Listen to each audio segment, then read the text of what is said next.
Oh, boy. Welcome, welcome. Jim Norton and Sam Roberts. I was just bragging to everybody about my iPhone home screen. It's tinted red. And I could tint it any color I want. It's true. It's true. I did the update, and now everybody knows. Have you updated your iPhone operating system yet? I was worried I was going to be late. Okay, you're doing a glasses bit. So glad I'm here. Yeah. On time. Let's just let the show started. He's doing a thing for the glasses. Did I update? To the new operating system? The phone? Yeah. I did recently, yeah. No, like, they put out, you'd know. I mean, I think you would know. Maybe you wouldn't know. But they put out the new operating system. Like, not like 17.3, but 18 came out, I think, yesterday. Oh, no, I haven't done it. There was a security update that I did probably. Oh, yeah. Why, is it bad? Is it buggy? No, buggy-dill. They were so buggy, dude, I laughed. By the way, do you like that? That's the first thing that comes up. When you say something as typical as, was it buggy? He's the only one who's in my head. But it's funny, I didn't even think of it. I wasn't even thinking of Bell, and I'm thinking of Bell all day. Oh, I think of Bell a lot. I don't blame you. I think of Bell quite a bit. He's my favorite. Yeah, he is, honestly, yeah. He's a mensch. He is a mensch. But yeah. So they, you know, the operating system, I think, is meant really because they come out with a new phone. So they put out the new operating system, right. So it really feels like you have a new phone. But the operating system will work on the old phones, too. Sure. But, I mean, the only thing I've been tinkering with is, and I think it would have driven old Steve Jobs crazy, because you can really customize, like, the home screen now. Oh, good. Right? So, like, I was bragging. Oh, wow. That, like, you can move your stuff wherever you want. You can change the colors on it. You can do all this customization that Steve Jobs hated. He liked it. He's like, this, we'll design it perfectly, so that way, you don't have to tinker with it. We're not going to make it an option to tinker with it. That's how he started Mac. He was like, no, not only are we going to design, because when they started making Macs, computers were designed for people who were super techie and would get in there and tinker with it. Everybody, that's what you got a computer, you tinkered with it. Yeah. But Steve Jobs, like, had his own screws made. Yeah. So that people couldn't open the computers once you bought them. Because he was like, no, I made them perfect. Don't tinker with it. You know what else he didn't tinker with? What's that? Cancer. Okay.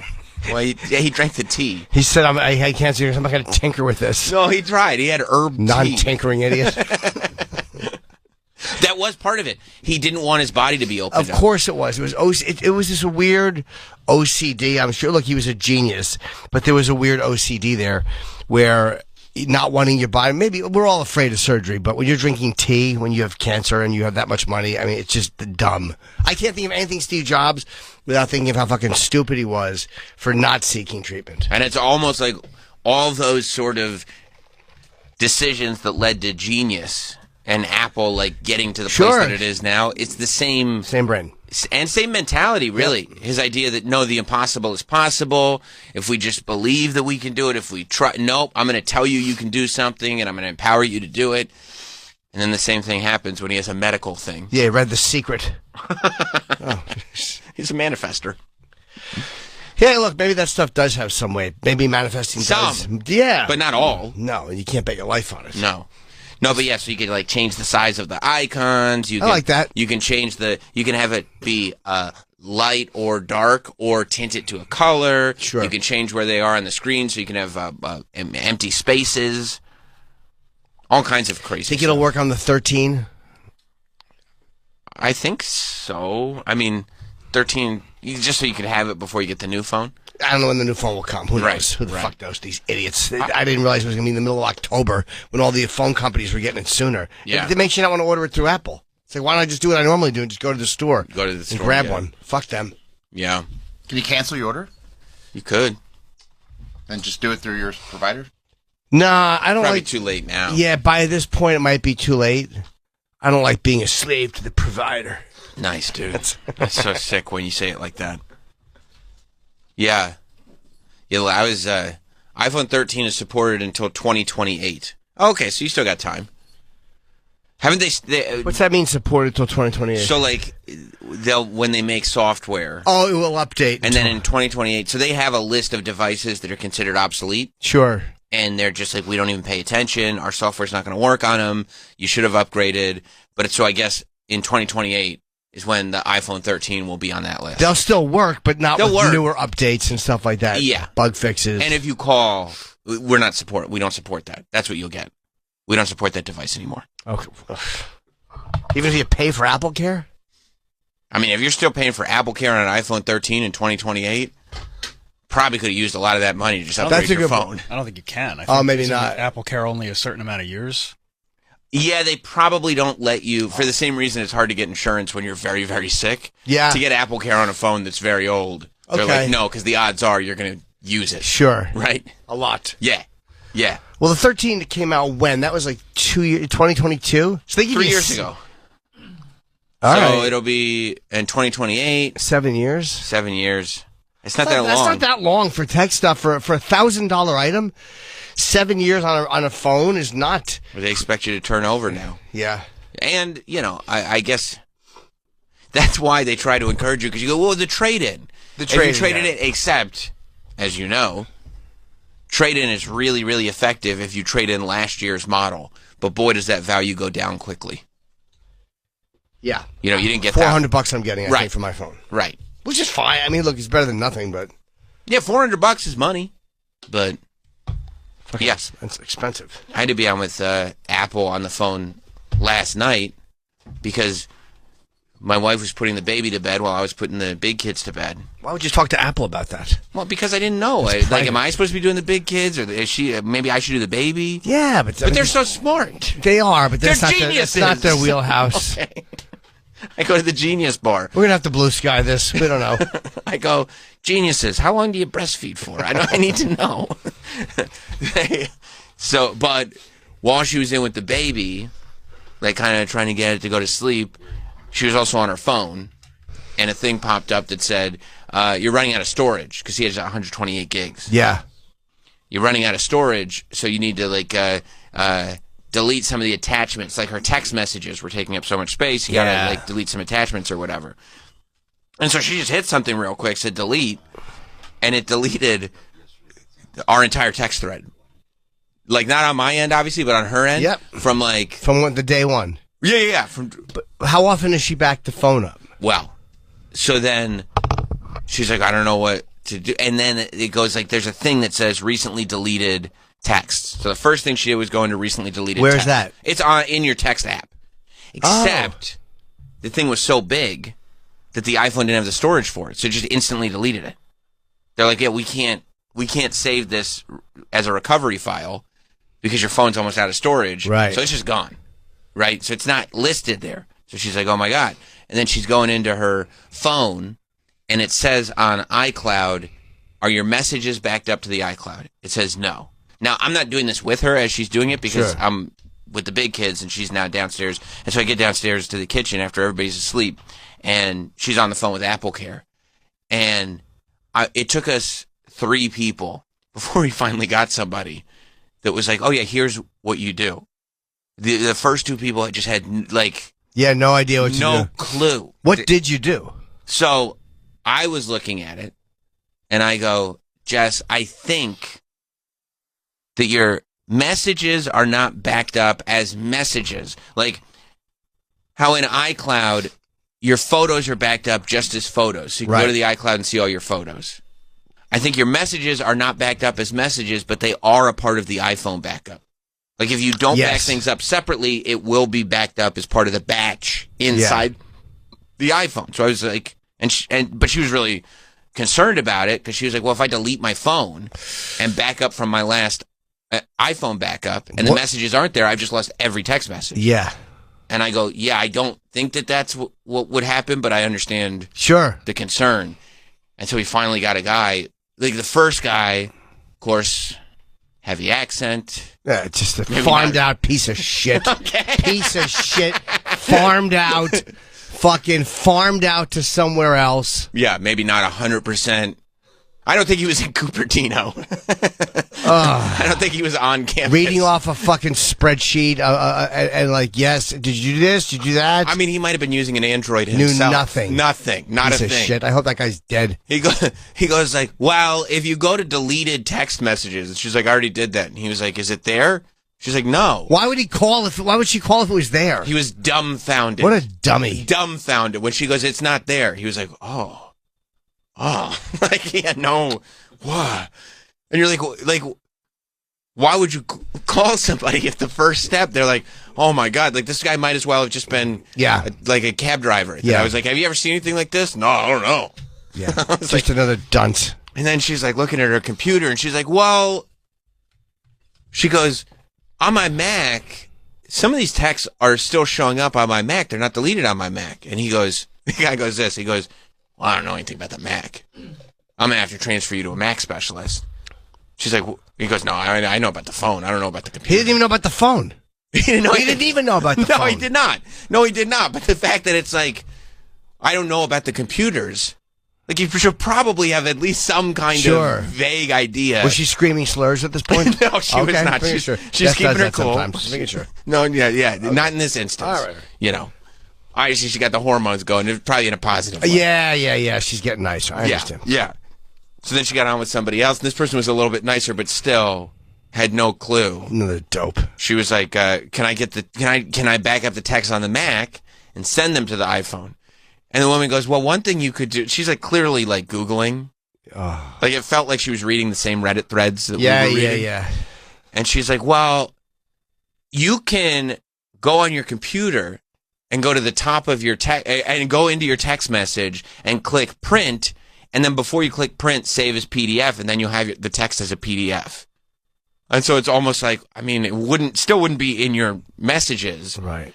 But I guess you could save it as a PDF. And so she goes, okay, and she starts scrolling, and she's like, wait, I'm gonna have to go to the top of the text thread to do this. And she's like, yeah, that's why it's a little tough. And my wife's like, well, it's been minutes, and I'm only up to July. And she's like, well, how long is the text go back for? And she's like, 18 years. Like, this isn't it's 18 years. Like, it's for, you know. Sure. And she's like, oh. Like, okay, thank you for that. And finally we get on with somebody, and Jess at this point is just like, Sam, like, he's actually giving us advice. Wait, hold on. You have to go all the way back just to save it as a PDF? To save it as a PDF, you can only save it from the top. That's so fucking stupid. It's so dumb. That is so stupid. Why would you throw it at the bottom? Who would ever need to do it from the top? No one, ever, for any reason. Right. Even if it's a month old, why would you scroll to the top? If you were shooting a documentary on the beginning of text messages as PDFs, you still wouldn't need that. No! And by the way, guess what happened? She scrolled all the way up. She got as far as May of this year. And she got the beach ball of death. Which is, it just keeps spinning? It just froze, yeah. I mean, it's like, the computer's going like, how far back do you want to go, lady? And she's like, is there no preferably 18 years. And there's no button that says just go right to the top. I mean, that's really stupid, yeah. It makes no sense. No. And so, and by the way, when it was like, this is how you print text, I was like, there's only one guy I know who prints text, and it did not turn out well. It was a mistake. It turned out, hindsight is 2020. It was an error of judgment, yeah. So then we finally got on with somebody who knew what he was doing, and he said that there's two things. Like, he was actually able to see her cloud. And he was like, well, I know it says on your phone that that the messages aren't syncing. But there is, if you look, go into here, and we could see there was an 80 gig file or something of messages on her cloud. So wait, so the cloud tells you you're not syncing your messages, but you are? The phone says you're not syncing your messages to the cloud, but there are messages in the cloud. So we don't know if it's going to the Mac and then that's syncing to the cloud. But either way, we were like, he goes, I wouldn't do that because you don't know for sure what those messages are. Like, you don't know if it's like wonky, if it's only this many messages. Yeah. You don't have to delete everything, right? Right. But he goes, when was the last time you backed up the phone? I was looking at her thing, and I was like, she backed it up early this morning. So it's only a day's worth that she would lose. And I said what I've been saying from the beginning, which is, I'm pretty sure that since she's not backing the messages up to the cloud, that the messages are being backed up as part of the iPhone backup. And he was like, well, yeah. And I was like, yeah. And I was like, we've been through 3 people. He's like, well, yeah. I mean, why? The iPhone would either sync or if it's not syncing, back everything up. But so, yeah, if it's not syncing, it's backing everything up. And I go, it was just so easy for him. I was like, we had to go through 3 people. So how did you do it? So we were like, we rolled the dice, and I was like, no, this will work. Because I've done it before. Deleted the phone, which is stressful. Yes. Because you could have backed it up at least a hard backup first to your computer. Plug it into the computer? Just once to make sure you got a physical copy and then delete it when you're done. Well, there was a backup. But so I deleted the phone. And then backed it up from the last backup, which was at 6:53 in the morning that morning, and everything came back. Was she happy? She was so happy. Yeah, it's weird. Like, and as you're talking, I'm battling that's a great story to fury that you tell it not to back up your messages and it does anyway. Like it worked out in her case. Yeah, there has to be some. First of all, no. So there's 2 things. There's syncing the messages to the cloud, and there's backing them up as part of the iPhone backup.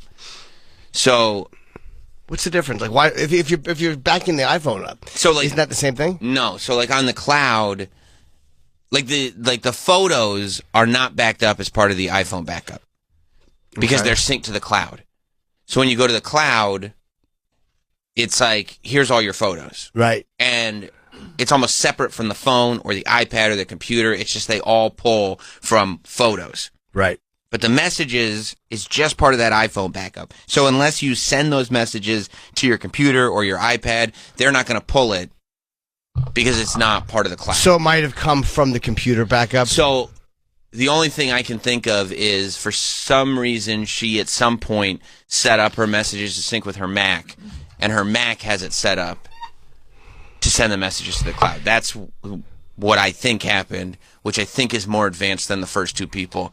And it's so funny. You know how good this guy was because like he was really helpful and really like nice. He was awesome to the point where like we were like, hey, can we get your email just in case? And he was like hesitant. And I knew exactly why he was hesitant. I go, she just wants to say thank you. We're not going to hit you up as our personal Apple Care person. And he was like, okay, I'll email you if you have any issues with this specific issue. Yeah. You can send me a message. I'll get back to you when I'm in the office. But he said, like, he's done it before. And there are people that will just, now he's their guy. Yeah. And they'll just hound him. All the time. No matter what happens to their computer, I'm going straight to you because of these jokers that you have to go through before you get to the final boss. Yeah, somebody who actually knows what they're doing. Yeah. Yeah, that's very, very, very frustrating when dealing with. Look, the cloud worked out. In this case, the cloud worked out. But you should be able to. Like, there's something about your messages. I've deleted them once years ago with Nikki. Like, but not again. It was probably a year's worth of messages. Just did one dumb thing. You swipe. I was in the car with Jonathan, and they're gone. And there's a weird thing. Like, you're never going to scroll back through all of your messages. But there's something about having them. Because if you're just with somebody and you're talking, you're not taping every conversation and playing it back. No. But there is something tactile about having all these messages and knowing you have them. I agree. So I had gotten her years ago. She actually PDF'd them and sent them to me, so I had them. And I kind of want them, like I'm glad I have them now in case I want to work on if we do a book or whatever and we need references to times or to dates. I have some of that stuff. But it is a weird thing when you keep messages. Like there's some connection.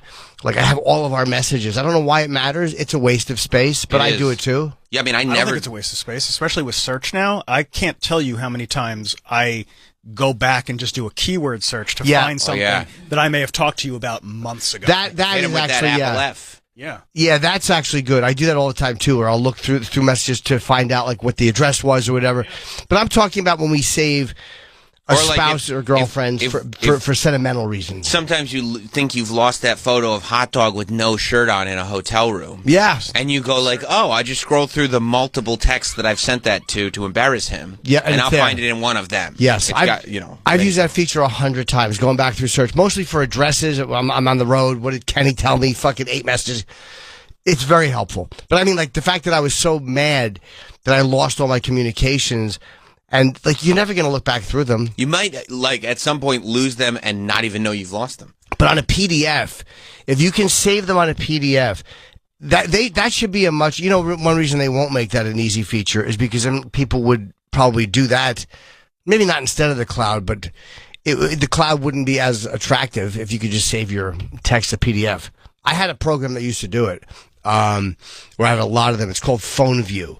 It's actually not a bad program where you can sync up all of your phone messages and save it as it's a giant fucking file. Sure. Giant. Sure. But you have all of your messages. You have them all broken down by contact. Oh, so you can click on any contact and see it's very helpful if you again, those messages I've lost. And then you can search the PDF. Yeah. And PDF is easy to search. I've done that too. But when you gotta watch what you search for because it goes through all your fucking messages.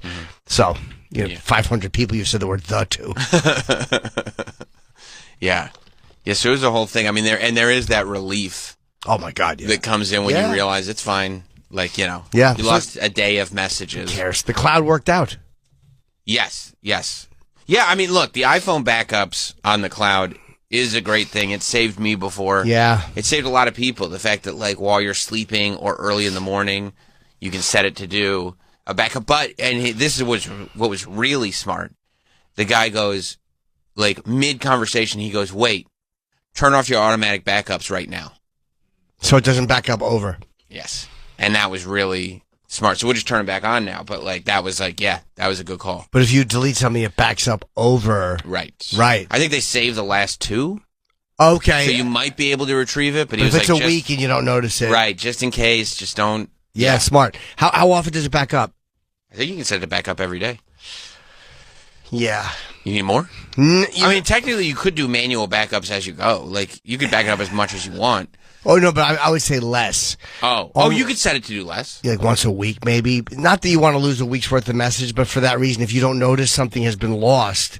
Oh, and you want to go back further. It won't all of a sudden be fucking... Well, if you don't have storage issues on the phone, on the cloud, it's great because it saves everything for 30 days. It's the stuff that you delete, if it's in the cloud, if you delete all your photos by mistake. Right. They're all going to be on your cloud as long as your photos are synced to the cloud for 30 days. Yeah, that sucks though to lose personal. I'm glad she got it back. Even though again it's something she probably won't look through because my suggestion was probably I knew exactly what she should have done, but it wouldn't have been right. I should have called you, dude. We could probably. I would have said, Sam, what you should do is in your messages scroll back from the beginning, right, and then just either send her a screen grab of every one, or just recopy each one. Right. She should go into her phone in notes and recopy each one with a J or an S. Oh, that's next smart. to it. That's smart. And then you send pictures and she can copy and paste. That'd be a fun project. Do you think it would have been funny if I took your advice, scrolled all the way to the top, selected all, and then accidentally hit the wrong thing and scroll back to the bottom? Yep. Yeah. I've done that too, where you're looking through something, where you switch out of it and you come back, and instead of being where you left off, it's at the fucking beginning. That PDF thing is fucking annoying, though. That's crazy. Yeah. Yeah, but I mean, I don't, I guess you're so anal about doing your backups. Oh, I think you were singing a Carly Simon song.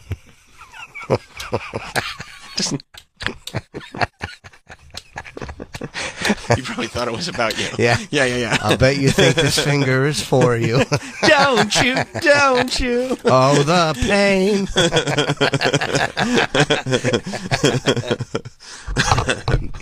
You're so anal about doing the manual backups, plugging your phone in and stuff, that it's not so much of an issue with you. No, I'll forget sometimes, though. I'll go 4 months without it, which is terrible. Really? Oh, yeah. Dude, yeah. You should... I know. Not having the iCloud for you is nuts. As somebody who, you have, you have redundancy on redundancy. You care more about backing up your digital nonsense than probably anybody that I know. Yep. And, the fact that you don't back it up to a cloud is insane. And what's really crazy now is my phone in the last couple of years is as clean and not shady as it's ever been in my adult life. You almost want people to hack in so they can see what a good boy you are. I mean, there's really nothing to see. The pictures, well, sure. There's a few dirty pictures. We have a good time. We have fun. We have fun. You can hide photos. That's right. And I think with this new thing, you could make it so that you need to scan your face to open your Photos app. But would that be the same if somebody stole your digital data? Like that? See, that's eventually. Oh, like if they stole your... No, because if you put the photos on the iCloud, and then they got into your iCloud, then they could get from a computer into your iCloud and see the photos that way. If they really wanted to see, That's the next step. The ski poles, you know what I'm saying? That's hey, why is one pole bigger than? Well, there's that'll be the eventual move for privacy when there's like retina scans are so specific, which they are, I guess, and certain things can only be seen by your eyes. And I don't think we're that far away from the retina scan / face scan stuff, even on computers. The way every computer now has that little camera in the top. I wouldn't be surprised if they started using the same phone technology on computers. They do it on iPads. Where you can't print it out, or even if you hand the phone to somebody, they can't read it. Like if it's a private, I mean, not with most messages, but if it's a fucking private thing between you and a person, only your retina or their retina can read the message. Yeah. Like, I mean, eventually that's what they're going to need for privacy because of all hacking and all these ways people steal each other's private moments. Yeah, I'd be so paranoid if I were you about not having.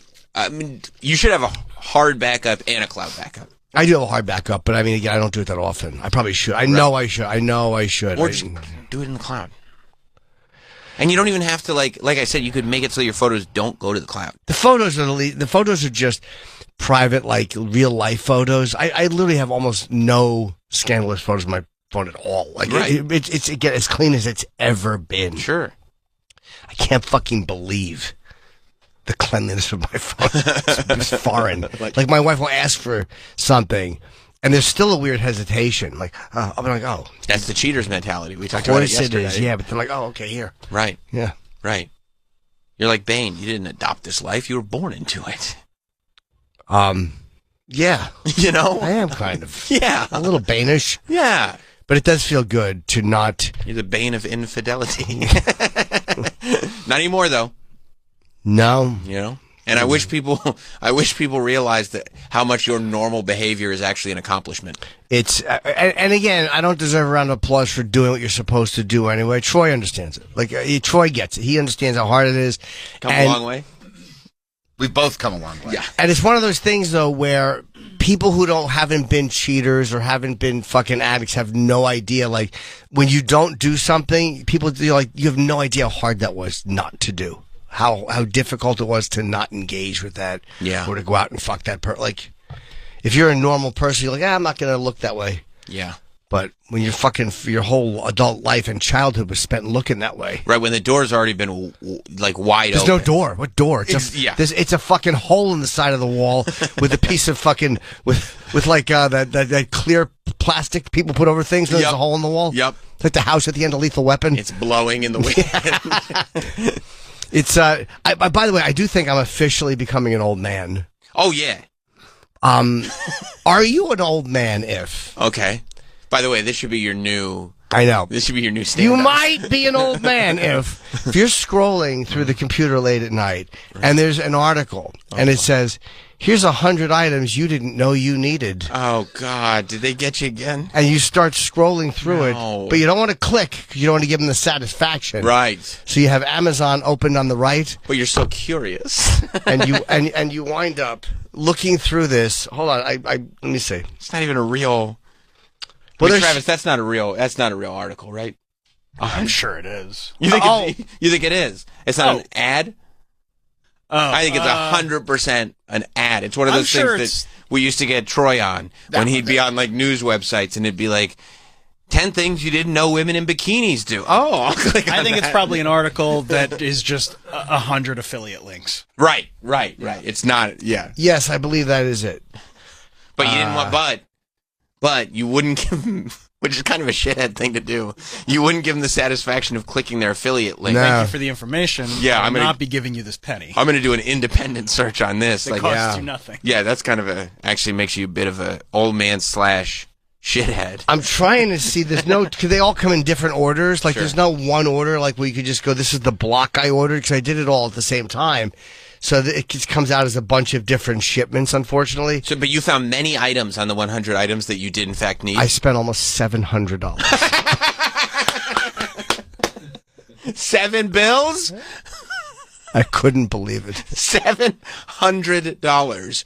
What were some of the items that you didn't know? Can you imagine seeing an article that said the 100 items you didn't know you need, and looking at it and after reading it going, that was very true. I did need those and didn't know it. One of them is the 700. The flexible suction mount. This little suction mount. What's that? I mean, that's what they used to call your mouth, right? For the phone. It looks like octopus Why would arms. you need that? It's pretty cool. Like you can we have a couple of suction things for the phone, which are great. But this one, you can twist up and put it like on a thing and film. I think this is a pretty handy thing. It's like it looks almost like a Gorilla Pod, except with suction. Yeah, suction on the and end the Gorilla Pods are harder to bend. Like because they're sturdy. They're very sturdy. This is probably flimsy, and you got to be careful where you put your phone with this. But if you're just shooting something, by the way, I would guess 90% of these items Bob Kelly has already ordered. I'm sure he does. This is what you got to do. I'm sure he's an investor. They're the suction arms. Is that a tentacle? Kind of, yeah. Yes, T10 tickle on Shark Tank. Shark Tank. Oh, it's a Shark Tank item? Yeah. Do we know who invested? Because I can tell you right now. I'll tell you who it wasn't. Robert Herjavec. He attempted to invest, but they turned him down. And I also got these things called Hail nasal breathing. I'm going to try them. Okay. They're these little weird things that you put in your nose. They're supposed to keep your sinus open. I know I'm going to hate them, and I know I'm going to twitch my nose. I'm going to fucking hate them. Yeah. But I'm ordering the Hail nasal breathing. Okay. By the way, it looks give like him a shot. Looks like Damon was the investor, which actually gives me more faith in the product. That it might be better. Yeah, because Damon is not above saying like, I'm out. Like he doesn't mind telling you that's not his level of expertise. Yes. And so he has no interest in the product. Blink indoor cameras. I got 3. Let me try them. I already have. I know, but the Ring cams are bigger, and you got to set them up. These things have like a 2-year battery life, and I want to see what they look like when they're hooked up. It's just more of an experiment to see if I like them. If not, I'll send them back. Amazon is maybe good at sending shit back. Amazon makes those though, right? I'm assuming because the Blink has the Amazon underline. Oh, yes, it does. Yeah, they came up. I think that Amazon was pushing you in the direction of very possible. Their cameras. Yeah. But they've done it with other products. Yeah. I have. I mean, the Ring is fuck Ring. You know, fuck them. Oh. I applied. I'm a good Ring customer. Oh, I forgot about this. They have that little fucking thing, that little drone that would take off in your house and scan your house. Sure. And they were. It's been delayed. But they had a program where you could apply to be one of the people that bought it early and just try it. A beta tester, and I can't think of a bigger beta than you. Of course. I even said I said, look, I'll service the ball. I was so furious they never responded. Fuck Ring. You hate them for that? No, it's a great app. Okay. Honestly, their app is awesome. It's not the Hue, but it's the personal attack. Yeah. Oh, and look, I wanted to get the dishwasher a little more ship shape, so I bought some. The one I got was called Splashless Spotless. It's a little thing that will clean out your dishwasher. You want to clean the dishwasher? Yeah, make it nicer and cleaner. But this one is Splash Spotless, which makes me think they just took the idea of the other one. Yeah, I would imagine that most of these products are actually probably stolen. Now that was the only one that I didn't recognize the name of. I mean, the Ring cams that Amazon just redid themselves. That's another one that's sure. Biting off. This one here is the whole entire flow, word for word, bar for bar. Ultrasonic pest and mouse repellent for home and office. I'm going to try these things because I saw that one roach like a month ago. You are very much like my wife in the sense that like you have products that work fine. And it's still always just this constant search but this one's better, but I want to try this one. It's like, well, I don't have a roach repellent. Like, I don't have a sound thing that keeps bugs away. Your fist. That's a chair. That's my stool. No, I also bought recently, and I'm going to return it. I bought like a fucking, almost like a weird endoscopy camera that goes onto your fucking phone that you can. So you can do it yourself? It's a long. It's great for drains or whatever. If you have to see, it's got a light on the front of it, and you put it down into a drain, and it's a camera. the plug is a little weak, but it comes up on your phone, and it's actually not bad. So but it's too limp. You know, surprise, surprise. Yeah, it just keeps falling. So I was trying to look up over my fucking drapes to see where the roach hole was. But anyway, it was just a fucking. I'm going to send it back. It's not that great of a product. It is very. Usually, it's the women of the species that return and replace products this much. Women love to return products because it used to be. And women be shopping. Here's why. It's because they stay home. They fucking make apple pie all day. That's a good point. Fucking lollygagging. I forgot about that. And then they have nothing better to do but go to the store and fucking talk about recipes. Right, with their other housewives. Yes, exactly. Right, I get you. Yeah, well, the hens are going to cluck over there at the return counter. We're talking about peak freeze. While the men are doing what they do. That's right. But now it's so much easier. Right. Because you can just go to the UPS thing and hand it to them and they send it back. Yeah. And I also don't want to be a wasteful idiot. Right. Well, you don't want to be wasteful. I want to be less wasteful. Yeah. A less wasteful idiot than I was. I also, look at this. Let me see. The GPS tracker for every scenario. It's a very, very thin, almost works like an Apple tag, but an Apple tag doesn't work for your wallet. Because it's too thick? It's too thick. You can't put an Apple tag on your wallet, but this is like a credit card and goes in and you can track your wallet, which I don't think is a crazy waste to have something that thin that you can track your wallet with. Yeah. Yeah, it is interesting that you don't want hackers, so you won't have the iCloud, but you will wear a GPS tracker on you at all times. Well, I mean, your phone is being tracked at all times anyway. I mean, when I drive, I have Easy Pass, and your phone, you think it can always be tracked by your phone. Yeah. So, I mean, I'm not unrealistic. Right. And it's going to be my phone with my wallet tracking it. Hackers, if you're in a cloud or email, are going from another location. You know, I mean, could they find my fucking location data? Sure, but who cares? You think the wallet card will work? I don't know. I mean, it might not. If it's not, I'll send it back. Boom, return. Yeah. I mean, I am the return kid. Yeah. And this, I don't remember what this was. This is anti-theft GPS car tracker. Dude, I want you to do, I want you to come in here and spend about 90... He's pointing at his mouth. Well, we're co-hosts, right? Why not? I want you to do 90 minutes and turn the show into your own home shopping network where you pitch all the products that you just bought. Wait, no, this has its own protective storage case bag holder accessory. All those words. This feels very much take. like maybe not an American invention. Wait, what is this? It's an anti-theft thing. What did you buy? It's a tracker. For what? It's a plug-in car tracker, real-time 5-second updates. In case somebody steals your car. Why did I get this? No, I got this for another reason. This tracks something. What is it? Let me see. I don't know. It looks like a weird... You gonna plug it into your phone? No, that's not what I get. GPS on your phone. No, sorry. That's at the top for something else. Oh. This is Air Physio. Oh, I forgot. I didn't realize you were gonna buy some Air Physio. This is supposed to help expand your lungs and help you breathe better. Oh, and why go to a doctor for that when there's an affiliate link? Yeah, well, that's on the side of a webpage. Hey, look, doctors have not been able to help me, and I've been to a lot of them. I've been to surgeries and all this stuff. I think it's mostly probably anxiety and stress why I don't breathe that well. No, that doesn't seem like you. But no, but it's definitely. And then this. Oh, look at this. Let me see. Hold on. Let's the Joker. These are. This is the Brandt. Blind fuck. Zappify. Oh, what does Zappify do? 2 little mosquito zappers for my terrace. Man, that's perfect for the September, October. I understand the time of year, but the candles, which I do love, are not as effective. The citronellas? I love a citronella candle. Sure. But it's not as effective because the wind blows it. I see. But these things apparently will attract the bugs and then zap the fuck out of them. And I should have got this a long time ago. These are fairly effective, and you can hear them. And you like that? Killing those little fucks. Yeah, my wife would have ordered that. Hope it kills those Japanese lantern bugs, too. And the last thing I bought was the, the photo stick. Oh, a photo stick. It's a, you put it in a little protective case.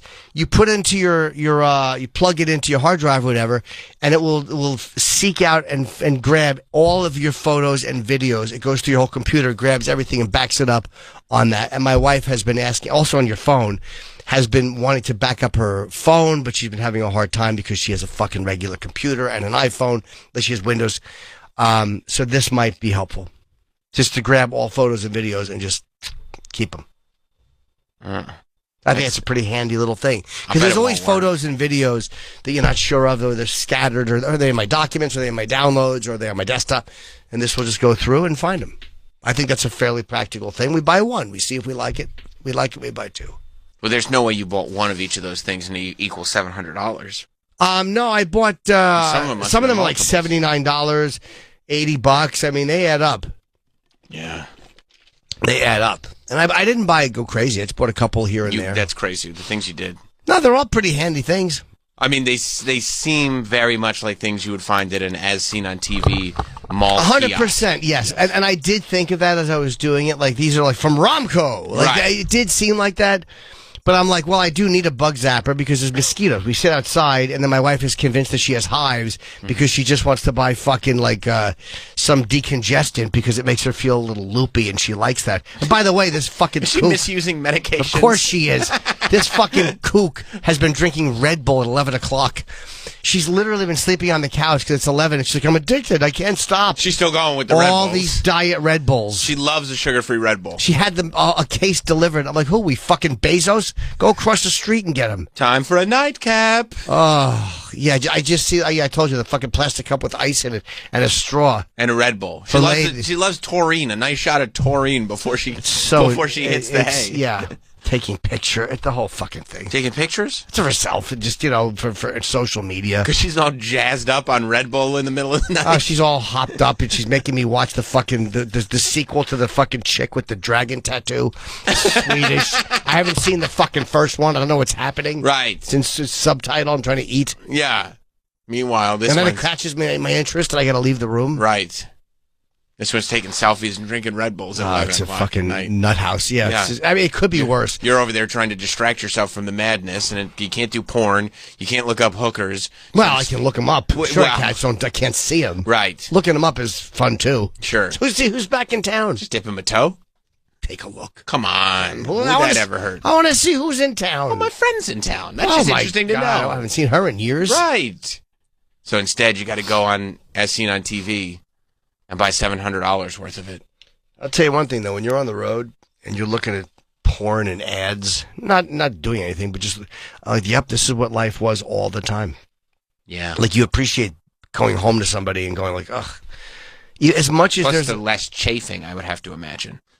Oh, there's some chafing. Oh, there's still is. Of course. Okay. Yeah, sure. I'm still trying off, but there's a really weird, like, it becomes this fucking constant pit of chemicals in your body. Like, just your brain is just dumping all these weird chemicals, and you're anyone who's on the road in any job, your rituals on the road, whatever you do in hotels, whatever and it's very, very lonely. You come when you're coming home, and it's the same thing. It's a constant state. That is great that after all the years of living by yourself, that you actually appreciate not living by yourself, because some people can't handle. Yeah. It's hard sometimes. I like the time alone, like on the road once in a while. She gets to reset, I get to reset. It's normal. Again, I lived alone until I was 54 or 53, whatever. Like, I mean, I'm not used to a person, but it's much better having someone home and coming home to someone than like that, like for the weekend on the road. Yeah, it's fine. You get to eat what you want, 2 o'clock in the morning. Who cares if I want to watch something and be in my own head? Yeah. But coming home and living like that all the time. Dan in Iowa. Oh, okay, thank you, Dan. There you are. Dan in Iowa City. Morning, boys. Hello. Jim, I hate to burst your bubble, but, you can hate Ring, but Amazon owns Ring like it owns Blink. So it's just both of them? Yeah. Whenever we send off search warrants, they own both companies. Well, they're different. They're different. I guess different. They're different devices. Like one is the Bling is much. Is it called Bling? Is much smaller. Blink How do those? If you've search warrants, I'm assuming that you're either a cop or a judge or a prosecutor or something. How well do those Blink cameras work, and are they a little more portable than the Rings? Oh yeah, they work really well. They're both really high quality for video, but in my experience, the Blink cameras are a lot, like you said, smaller, more portable, and just easier to place places. Okay. Yeah, again, they're visible. Oh. Well, it looks like, okay, thank you, Dan. Thanks, thank you buddy. for the clarification. Yep. Yeah, man. Okay, so it looks like Blink is the budget Ring. Maybe it is, It says security score is slightly less, not, 8.4 out of 10 instead of 9.5 out of 10. Yeah, Rings are great. Okay, there's no two-way talk feature. Looks like the video's a little better on Ring. I thought there was a two-way talk feature. Maybe I'm wrong. Well, I'm just reading this. Yeah. Maybe it's. But it says that's affordable home security. Here's the problem with the Ring, and maybe it's because of the features I have. The battery drains in less than 24 hours, so I know there's something wrong with what I'm doing. Because I even ordered new batteries And still drains. Yeah, I keep it plugged in. Like there's always a plug into it and a battery, but I go away for a week or 5 days. And I'm like, how is my battery? Maybe the motion sensor is too sensitive. It is. So it's staying on. Yeah. The more sensitive the motion sensor is, the worse the battery is going to be because it's turning on. Like constant, but in 24 hours, like that's a short battery time. It's really short. Well, maybe I should just because I like you a lot. You don't have any way to plug it in. I do plug it in while it's up. Meaning you don't leave it on battery while you're gone. You leave it plugged in while you're gone? Yes. It's plugged in with a battery in it just in case something happens with the plug or it fails. Oh, so you're saying the battery runs out. It doesn't fail, but it's just annoying that the battery runs out? It won't run out with the plug in it because it's using the plug, but I've tested it without the thing, not realizing how fast it would fucking drain. Yeah. And my motion is pretty, a lot of times I'll check and it's just the fact that the shade has blown or the sunlight has come in. So that's probably what, maybe if I should set that better. And I have it taking pictures pretty often. Oh, yeah, that's definitely using up a lot of battery. I should just do it with a person. Believe me, I set my cameras up good. You do? Yeah. All right, well, let's... Oh, by the way, I have to apologize. I fucked up. Yesterday, I canceled the Fat Black Pussycat by mistake the night before. I had to cancel the Comedy Cellar tonight and tomorrow because I'm doing this gig in Central Park with David Cross tomorrow. Oh, yeah, the gig that he was in promoting, right? Was he promoting that? I think so. Oh, I didn't remember what he was promoting, but he asked me to do it. Yeah. So I'm doing that tomorrow night, and I'm also doing Gutfeld tonight. So I called on Tuesday. I said, I got to cancel tomorrow in front. Meanwhile, I didn't realize I had canceled my fucking hour set because I thought it was Wednesday. Canceling for I'm losing my mind. Fucked up. I fucked up. You fucked up. So people showed up yesterday. I'm very sorry. So then Liz went, okay, and she just gave it to Rachel because she thought I canceled. How long was the process of buying products yesterday? It was not long, but a half hour. I was just kind of scrolling lazily through. You're like, and I was like, yeah, these are pretty cool. Add to cart. Let's just see. Add to cart. Add to cart. Free shipping. Will I send them back if I don't like them? You bet. I believe that you will. A lot of them I might. Yeah. I bought a couple of, before we wrap up, I bought a couple of fucking standing lights. Good. That I am thrilled with. You love the standing lights. I am fucking, the next time she and I do a live, which is going to be this weekend, we've had a couple of audio issues. You should call it Jim and Nikki Alive. It's a great idea. Oh, yeah. But the audio now, we figured it out. She figured it out. How to but fix part of the it. appeal is the the audio popping out sucks because we'll be talking. Audio popping out sucks, but the appeal is that maybe Jim will rage quit his live stream. People want that. No, I didn't rage quit last. I was just more annoyed. Like those little things popping out are so. I hate those fucking plugins to the USB. Is so. They're so fucking flimsy and unnecessarily chintzy and cheap. You use an XLR now? Yeah. Yeah. Figured it out. Yep. Through an Audient. Yep. Which is very good audio. Perfect. So, yeah. That's good. Yeah. The audio, she doesn't realize how important the audio is. I mean, it's just like hot dog. Video first. Why? Yeah. Now, you got to have the audio. Yeah. Because if you have bad audio but good video, people still... you could have bad video and people are like, whatever. But if you have bad audio and good video, people think you're an idiot. Yep. All right. We should... you want to go to a call? Lindsay has all right. a thought. What's up, Lindsay? Hey, the reason your battery is going bad so bad is because you're leaving it plugged in all the time. If you let the battery kind of rest without the plug-in, it won't drain it so fast, but leaving it plugged in will ruin the battery. I know, and I thought of that, so I ordered a couple of new batteries, and the same thing happened. That's why I was really annoyed. Yeah, but anytime you leave it plugged in, you should let it kind of run down before you plug it in. No, I'm saying I bought new ones and I didn't plug them in. I just used them as batteries, so I think it's my settings. I know what you're saying, but even the new ones I bought did that when I didn't plug them in. Oh, not so smart, huh, Lindsay? No, I know what she's saying. I mean, I'd love to hang up on you and really insult you, but you're not wrong. Okay, no, you're fine. Have a great day. Thanks, Lindsay. All right, let's take a break. Yeah. We got a bunch of guests today, so we'll be right back. Stay there.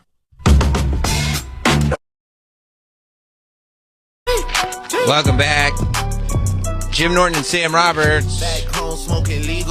Dave Hill is here. Dave Hill's new show, Caveman in a Spaceship, is happening now at the Soho Playhouse Mondays and Fridays through October 11th. DaveHillOnline.com. Tom Papa, our friend Tom Papa, is the director of the show. Friend in quotes. Welcome, man. How are you? Great. Thanks for having me. Of course. Yeah, how'd you settle on Tom? Like, is he? I didn't know he directed. I like that you think it's settling. I should. I don't mean it like that. I'm saying I didn't know Tom directed. He's I love amazing. Tom Papa. He cornered me. He begged me. It was really, it's really kind of sad. Actually, I felt. I don't know, man. No. I'm super psyched. I love Tom. So. Yeah, he's very good. He does that. And he's amazing. He writes that Tuesday show at the Village Underground. He's been doing for years. Come to Papa. Yeah. Which is like a kind of like a play. It's like an old radio play. Yeah, exactly. We all stand there and you just kind of read off your, which is great. 'Cause memorizing sucks. So he does a really good job with that. I just didn't know he directed. Yeah. It's great. And that, I do come to Papa all the time. And really, like, a lot of the Caveman and the Spaceship show sort of evolved from that because I started, he has the house band, so I would start bringing my guitar and just do like stand up while ripping solos. Right. And what is it about? The show, it's about, God, what isn't it about? Life, death, religion, a lot of guitar solos. Sick. It's really just, I gotta be honest, it's mostly guitar solos. Yeah. No. That would be great if it's like, I found comedy because I wanted to do guitar solos. No, the band thing wasn't working, so...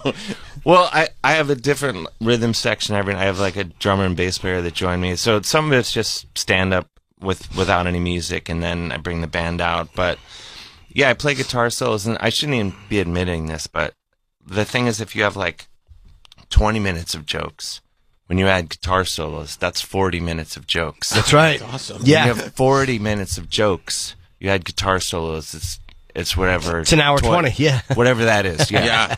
Yeah. Plus, like, if one night the jokes aren't working, the guitar solos. Sure. Yeah, you can't. I mean, I learned that I learned that as a teenager. Like, no matter what's going on, if you start ripping some guitar solos, people will back off a little bit. I wish I had I admire it. I can't do it. That's what it is. There's something about comedy where you have to be so good for people to go, I could never do that. Because it's a guy talking. Everybody thinks that they could be a comedian. But everybody knows they can't rip guitar solos. Yeah. You can. You just have to not do anything else for a while. You just have to you have to not have that many friends. Right. And well, no one starts playing guitar because they're like, all my friends at work tell me I should be ripping guitar solos in front of people. Like comedy, they just fucking back into because their dumb friends think they're a hoot. Nobody's drunk at like a bachelor party going like, I'll rip a few solos. Yeah. But now you got me thinking. Yeah. I like it. No, but it's good. Like, I did a couple shows at Sing Sing, the popular prison, and where is Sing Sing? It's in Ossining, like 30 miles north. It's right on the Metro North. Actually, the Metro North stop is like Sing Sing. You kind of go through it. It's on either side. Oh, okay. If you look up, you can see the barbed wire and all that. But I went there and like I booked this show and I was when the show came out like a week before, I was like, what am I thinking? This was like the dumbest idea I've ever had. And so I was like, all right, I'm just going to bring up my guitar and I'm just going to rip solos the first like 2 minutes of the show. And before the show, my buddy Carl Arnheider came with me and he said, he was standing in the back. One of the corrections officers came over, and he's like, "This, he better earn their respect, or they're gonna like scare him off stage, because that's what they do. Like if they just want to go do something else, because I guess they can't leave by one. It's like they can't just go back. They all have to. Sure. So they apparently will like end shows by terrifying the performer, like if it's like a play or something. And so he comes over to my buddy Carl. He's like, he has to earn their respect, or this is gonna go really badly. And I came out and I started ripping solos, and Carl afterwards said the guard came over and he's like, he's going to be fine. These guys respect him. So that's just an old trick I learned from my time at Sing Sing. Yeah. But by the way, the nerve of them to fucking want to run off and do something else when someone shows up. It's like a performer come. You're in jail. Like, of all the people who don't probably deserve a show, I'd say the guy that hit the old lady with a fucking wrench probably doesn't deserve a free show. They're getting it for free. They don't have to do anything. They don't have to go anywhere. And they're still fucking kind of shitty about the content. Yeah, but if if you're like missing your programs, you're thinking like, 2.5 Men is on, or what, Wait, that's your life. That was actually when we were there. They did, because they have to like decide.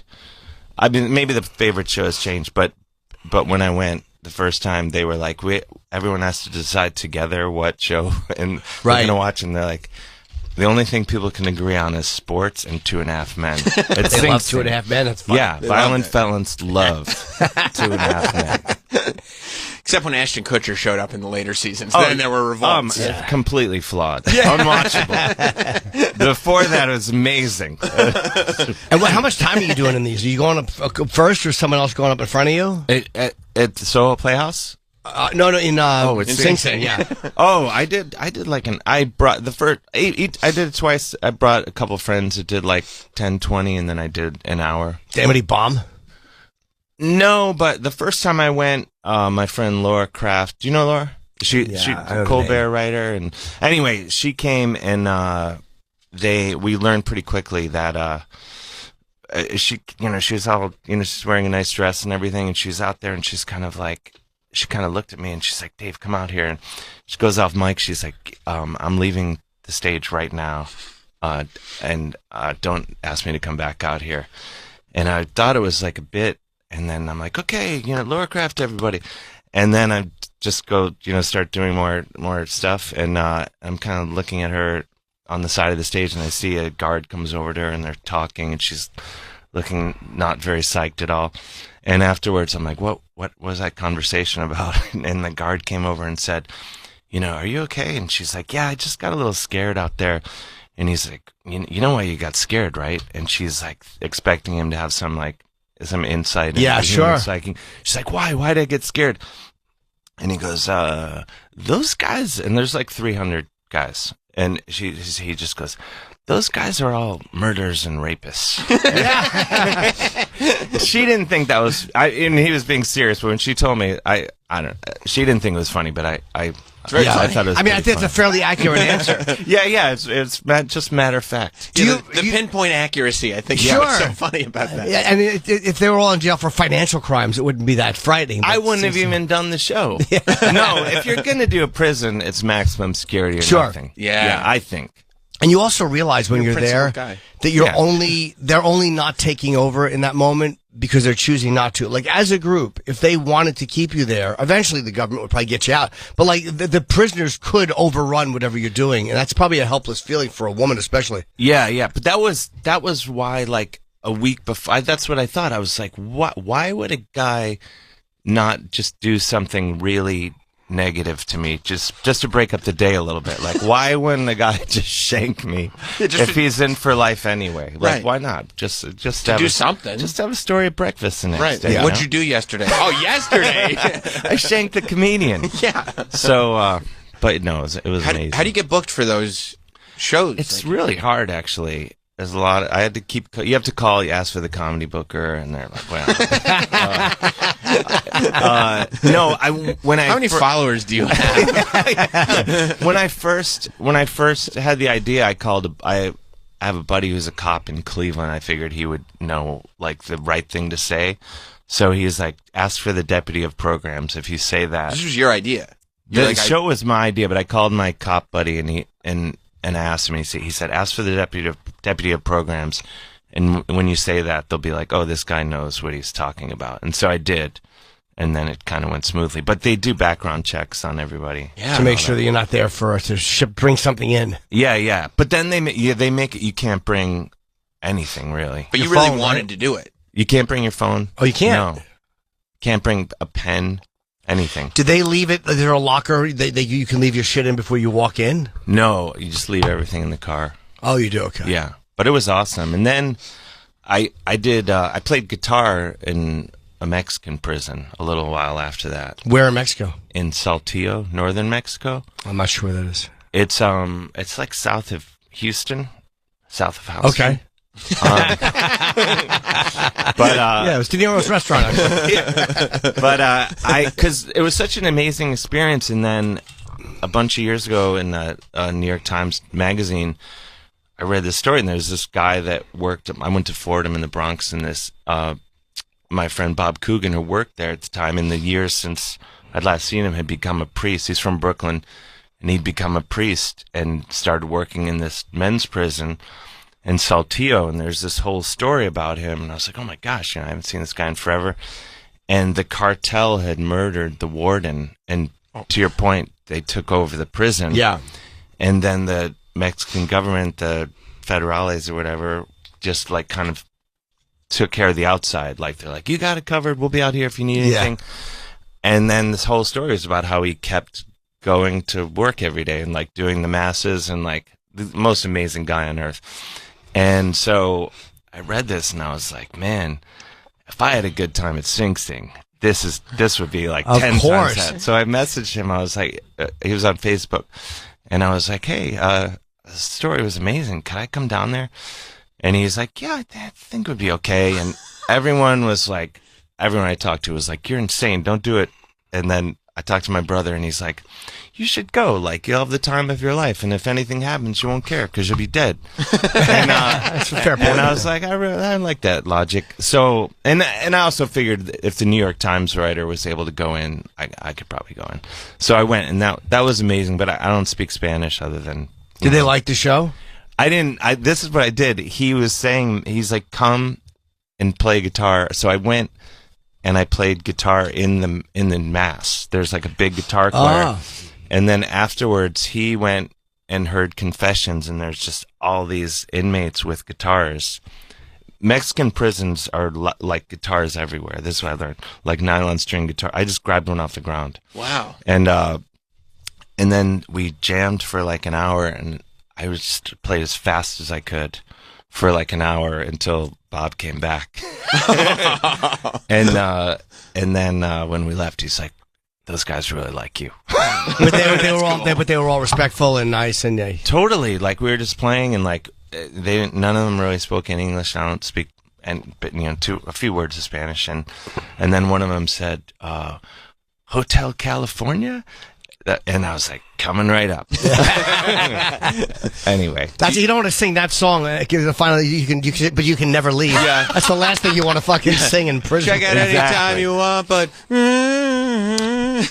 have this thing for prison. Like, were you? Is there something about the terrifying nature of it that you like to conquer it, or what is it about the jails that kind of brings you there? Yeah, I think initially, the very first time I did Sing Sing, which was in 2009, it was just started like, just kind of like my friends and I were joking around. They're like, you should do a prison, they'll kill you.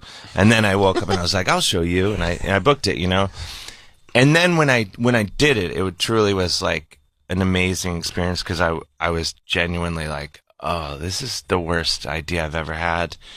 And then you go in there, and I was talking to all the inmates, and you quickly realize, like, oh, like, the difference between you or I being there could be like one crazy 30 seconds, Sure. I'm one Diddy party away. Yeah, yeah. Like, you kind of, like, we always have this notion, like, oh, these guys are, but, like, we go there, and a couple of the guys were like, you guys are, at the time I was doing, like, a lot of Upright Citizens Brigade, and, like, a couple of the guys were like, Upright Citizens Brigade, like, we love that. Like, we watched that when they had the TV show, and we're like, oh, like, it kind of, and then also, like, I totally believe in, like, redemption for everyone. Like, I don't like this idea, like, oh, the bad guys. I mean, there's career criminals in there, but like, you know, there's a full range of. And I guess you also sometimes forget that they have other interests besides murder, rape, things like that. Yeah. They might like comedy. They might like music. That's not really a great redeeming quality, though. Dennis Rader, well, yeah, he would hang people and jerk off as they died, but he's great at puzzles. Yeah. It's not all he was, is what I'm saying. Yeah, it doesn't define him.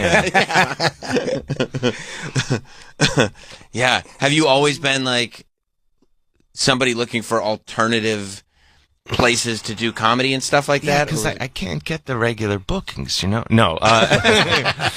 No, I think it's always fun. My buddy Carl Arnheider that I mentioned earlier, we used to do a show at the Met, like where we get different comedians and do like kind of fake tours, like, you know, people would do like, you know, an exhibit and just make up total bullshit about it and stuff, and that was really fun. We ended up doing that in London and Amsterdam, and so that's yeah. awesome. Do the people know that you're lying? Like that it's a fake tour? The people on the tour, but the best part is the people that are just like, "What's this tour coming through?" and they kind of join it, and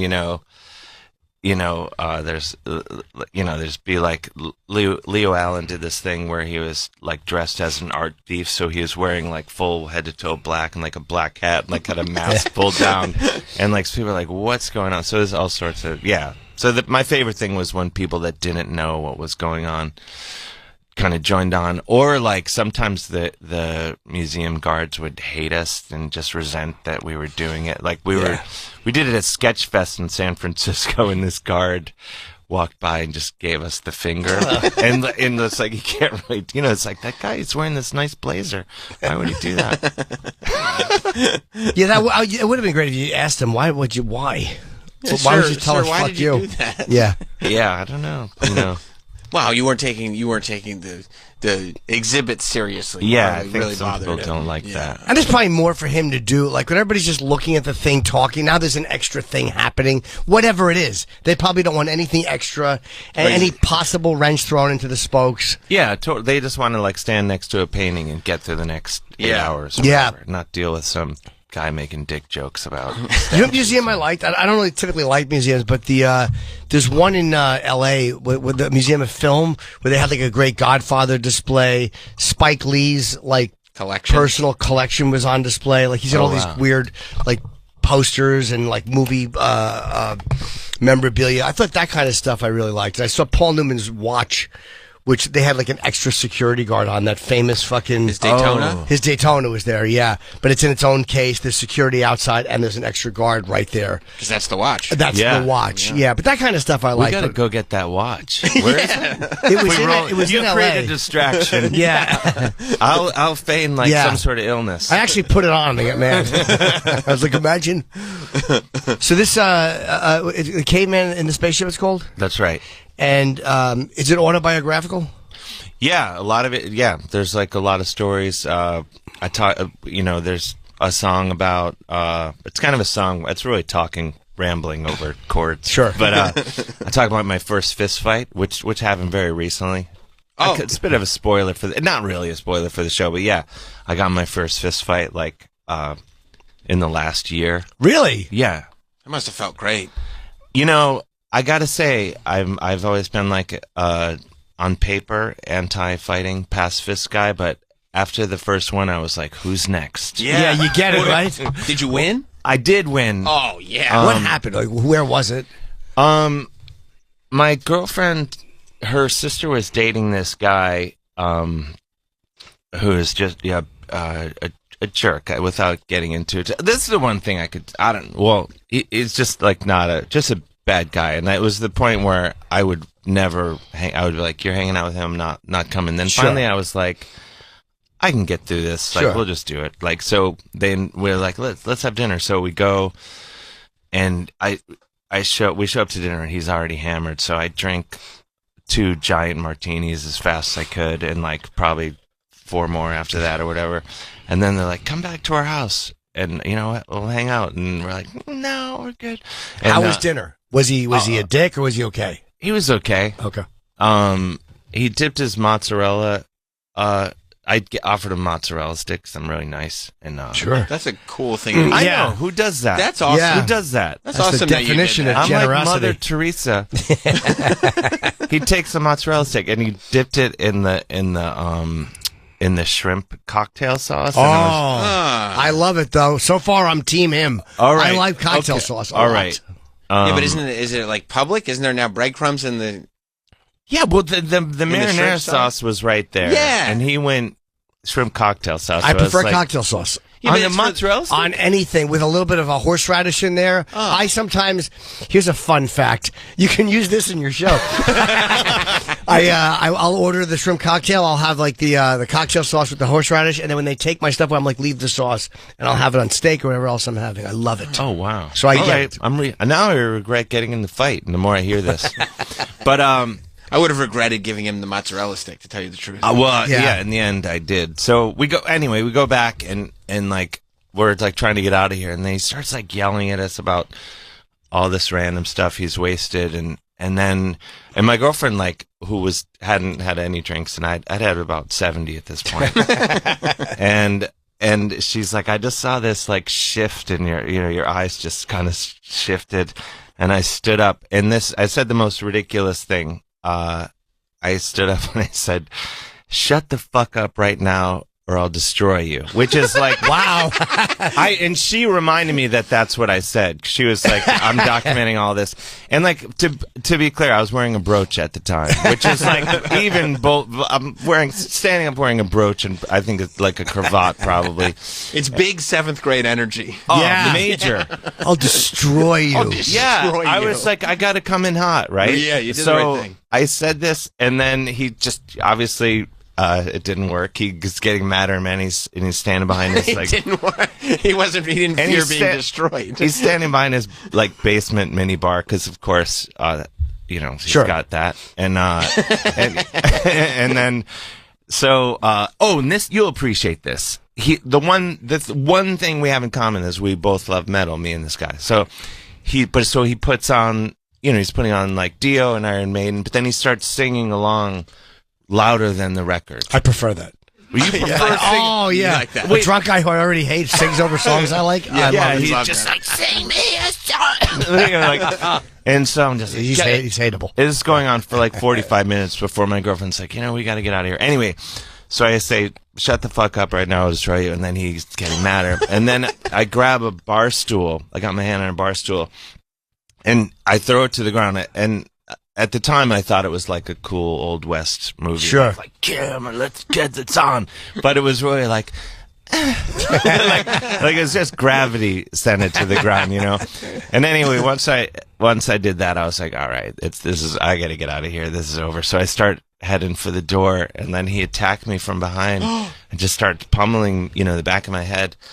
And it happened so fast. But like, I swear, I had this moment where I was like, there's no way this fucker is going to beat me. I can't there's no way. But then I thought, like, I can't punch him because I don't want to hurt my hands because I play guitar and stuff. So, because people like break their hands all the time. Yeah. And so I was like, all right, I have to beat his ass, but I can't punch him. So something Even like 70 drinks in, you were that conscious. So I remember it so clearly. Yes. And then something came over me, and I just grabbed him, and I like just lunged and just threw him on the ground and held him down, and then started like lightly strangling him, and then that's when my girlfriend. You guys started slowly kissing. I was just thinking that. Just like, our right. eyes locked. We realized why we were mad. Yeah. Dio was singing in the background, and Rainbow.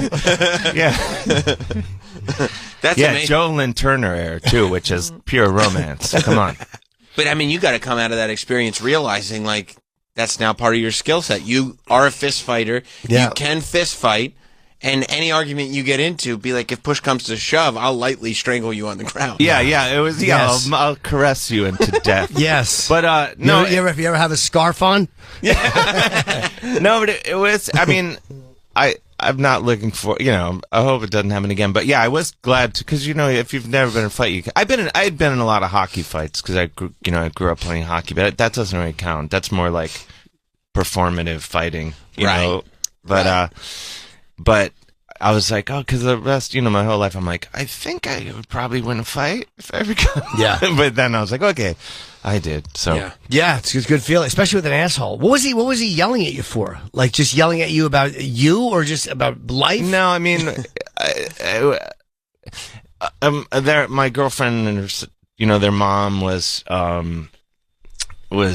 sick and he was, I mean, we learned all this other stuff happened after, but he was basically like trying to like get into her will and kind of take over. Oh, so he's a real bad guy. He's, we eventually had to like, restraining order and all that stuff. Yeah. Oh, wow. So she broke up with him. Yeah. Okay. Well, we went and we had to like go and get her from work and rescue put her. Yeah. He had guns and all this stuff. So they were like, you beat his ass. I beat, yeah. You better have guns if he punches someone from the back and still loses. So we put her like in a, So we put her like in a women, because they were like, no, don't have her come to your houses because he'll come and shoot out your windows. So she went to a place for a few days, and then she's doing great now. Did you and him ever talk again? No, weirdly we haven't spoken. Okay.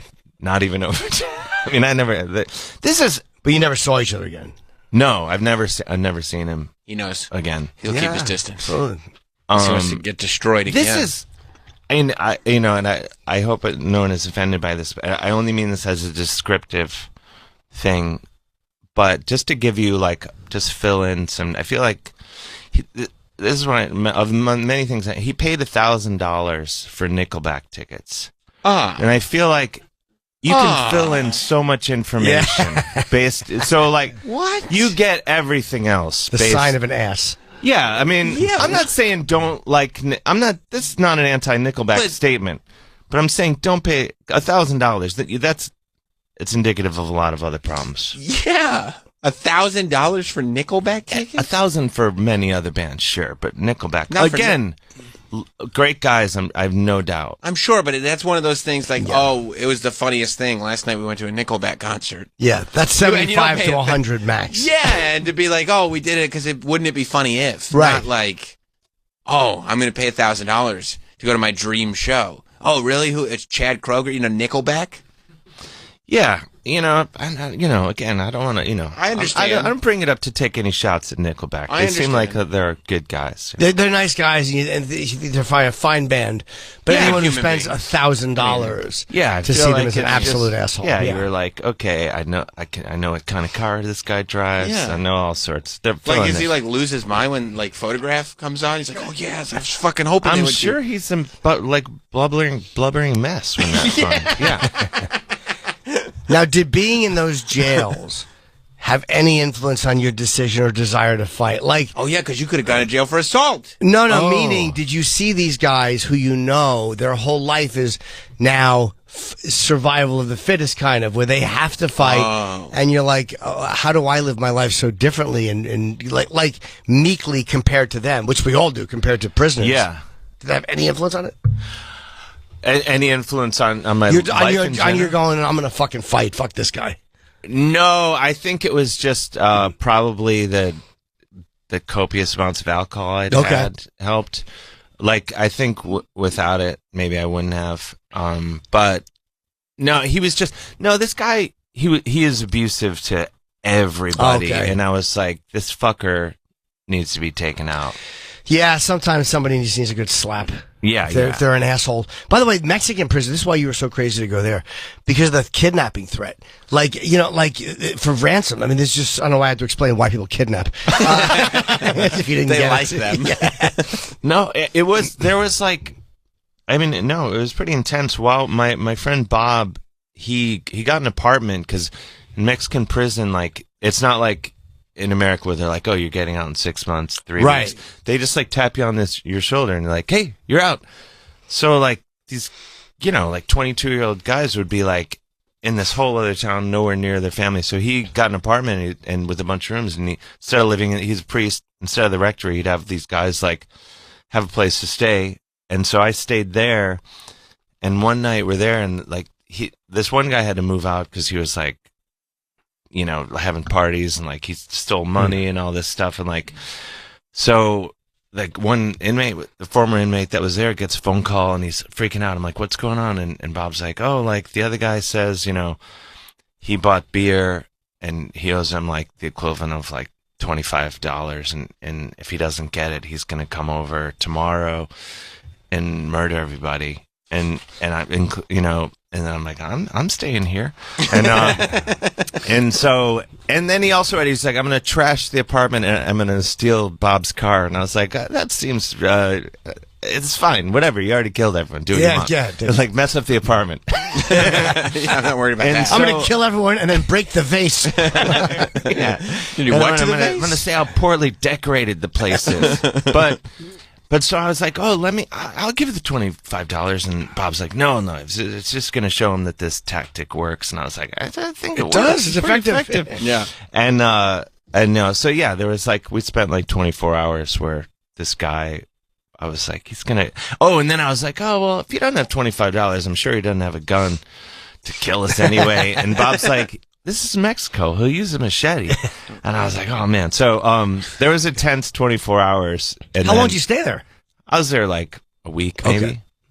And but then the guy ended up paying him back, and we didn't get murdered. Oh, so you just stayed in this priest's house? I'm here. Yeah. Wow. Yeah. I mean, it's so different than, I can't imagine just going to another country and staying in someone's house. Like, I'm so weird with accommodations and I have to know everything and what I'm doing. And you just kind of said, fuck it, and went down.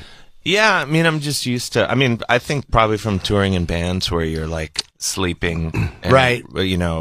For many years in a random apartment where like every flat surface is cigarettes and empty beers, yeah. And you're like, so I'm like, anything is fine. You're pretty easy. Yeah, pretty easy. As long as long as there isn't like fresh urine. If it's dry, yeah, no biggie. Yeah.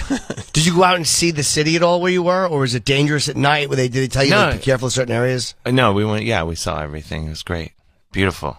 No problems. No problems. No, but we'd be sitting there, having a coffee. We're in this coffee shop, and he's like, "Oh, there was a huge shootout between two cartels, like dead bodies ever here, like 2 weeks ago, like right out this window." And I was just like, "Oh, okay, let's finish up the cappuccinos. Get out of here." Did you know what cartels or no? Did they tell you the name? Which ones? Yeah, the really negative one. That's a surprise. The Zetas. Zetas, yeah. But the thing is, at the prison, there's like a taco stand like in the middle of the yard, right? And he's like, yeah, the Zetas run that. And then on the side of the building, it's like this cinder block little building, and there's like a Twitter handle, Facebook, website, all this stuff. And I was like, I go to my buddy Bob, I'm like, do the Zetas really have like a social media presence? And he's like, no, they just do that as a joke. He's like, they're like really awful, murderous guys, but they're really funny. He admitted that. He's like, they're pretty funny. Yeah. Or follow us. What was the prison? What was the name of the prison? Saltillo, Cerezo, Saltillo, basically prison Saltillo.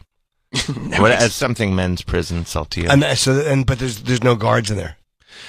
I'm sure it's changed now, but at the time they were just on the outside, walking around. And then one day I went in. I was allowed to go in one day, but he had to go. It was someone's birthday, and he brought pizzas for them on their birthday. So we go there. He's like, you have to wait outside. You can only come in tomorrow. So I'm sitting out front, and like there's like these guards, and they're wearing bulletproof vests.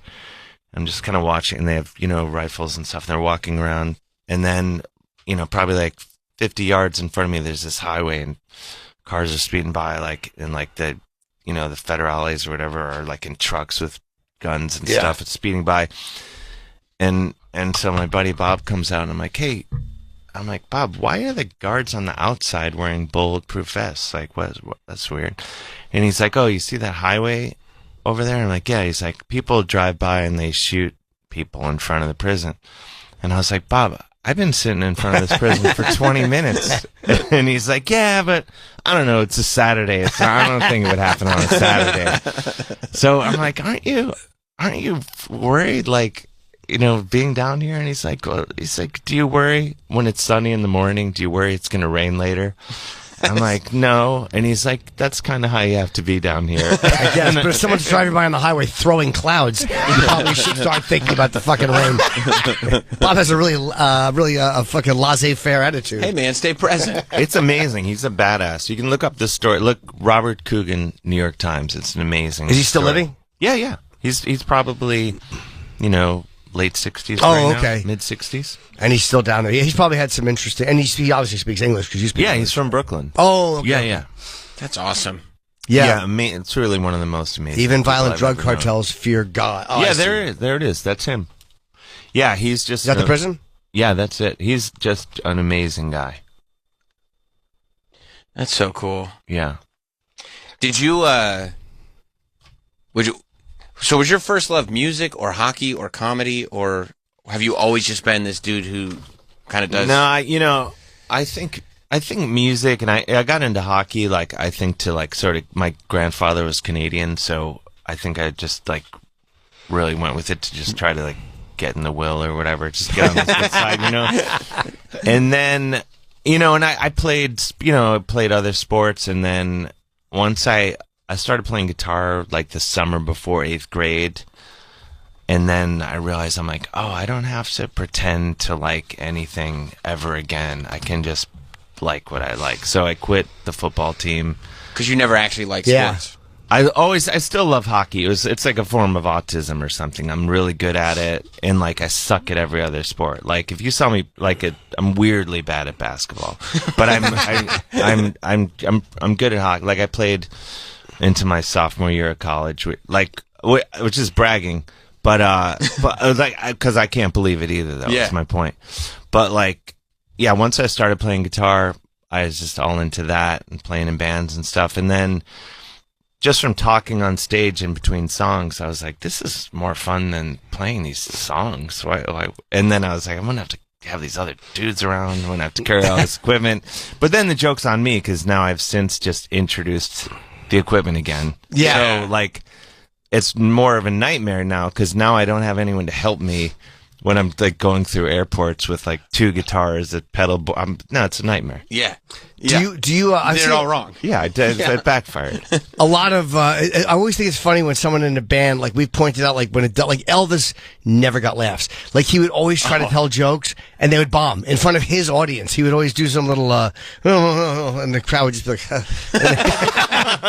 Or when watching somebody not get laughs in front of them is very funny too. Like yeah. You realize how many and the desire that they have. Sure, Yeah. like everybody wants to be funny. Like you know what I mean? It's just a thing, and then when you realize you are, it's got to be great. Like you're like, okay, I can do both. John Mayer went on stage. He would go on at the Cellar a lot at one point, and he was funny though. Like he would actually be funny, and he's a funny guy. I don't even know if he would play guitar on stage, but he enjoyed.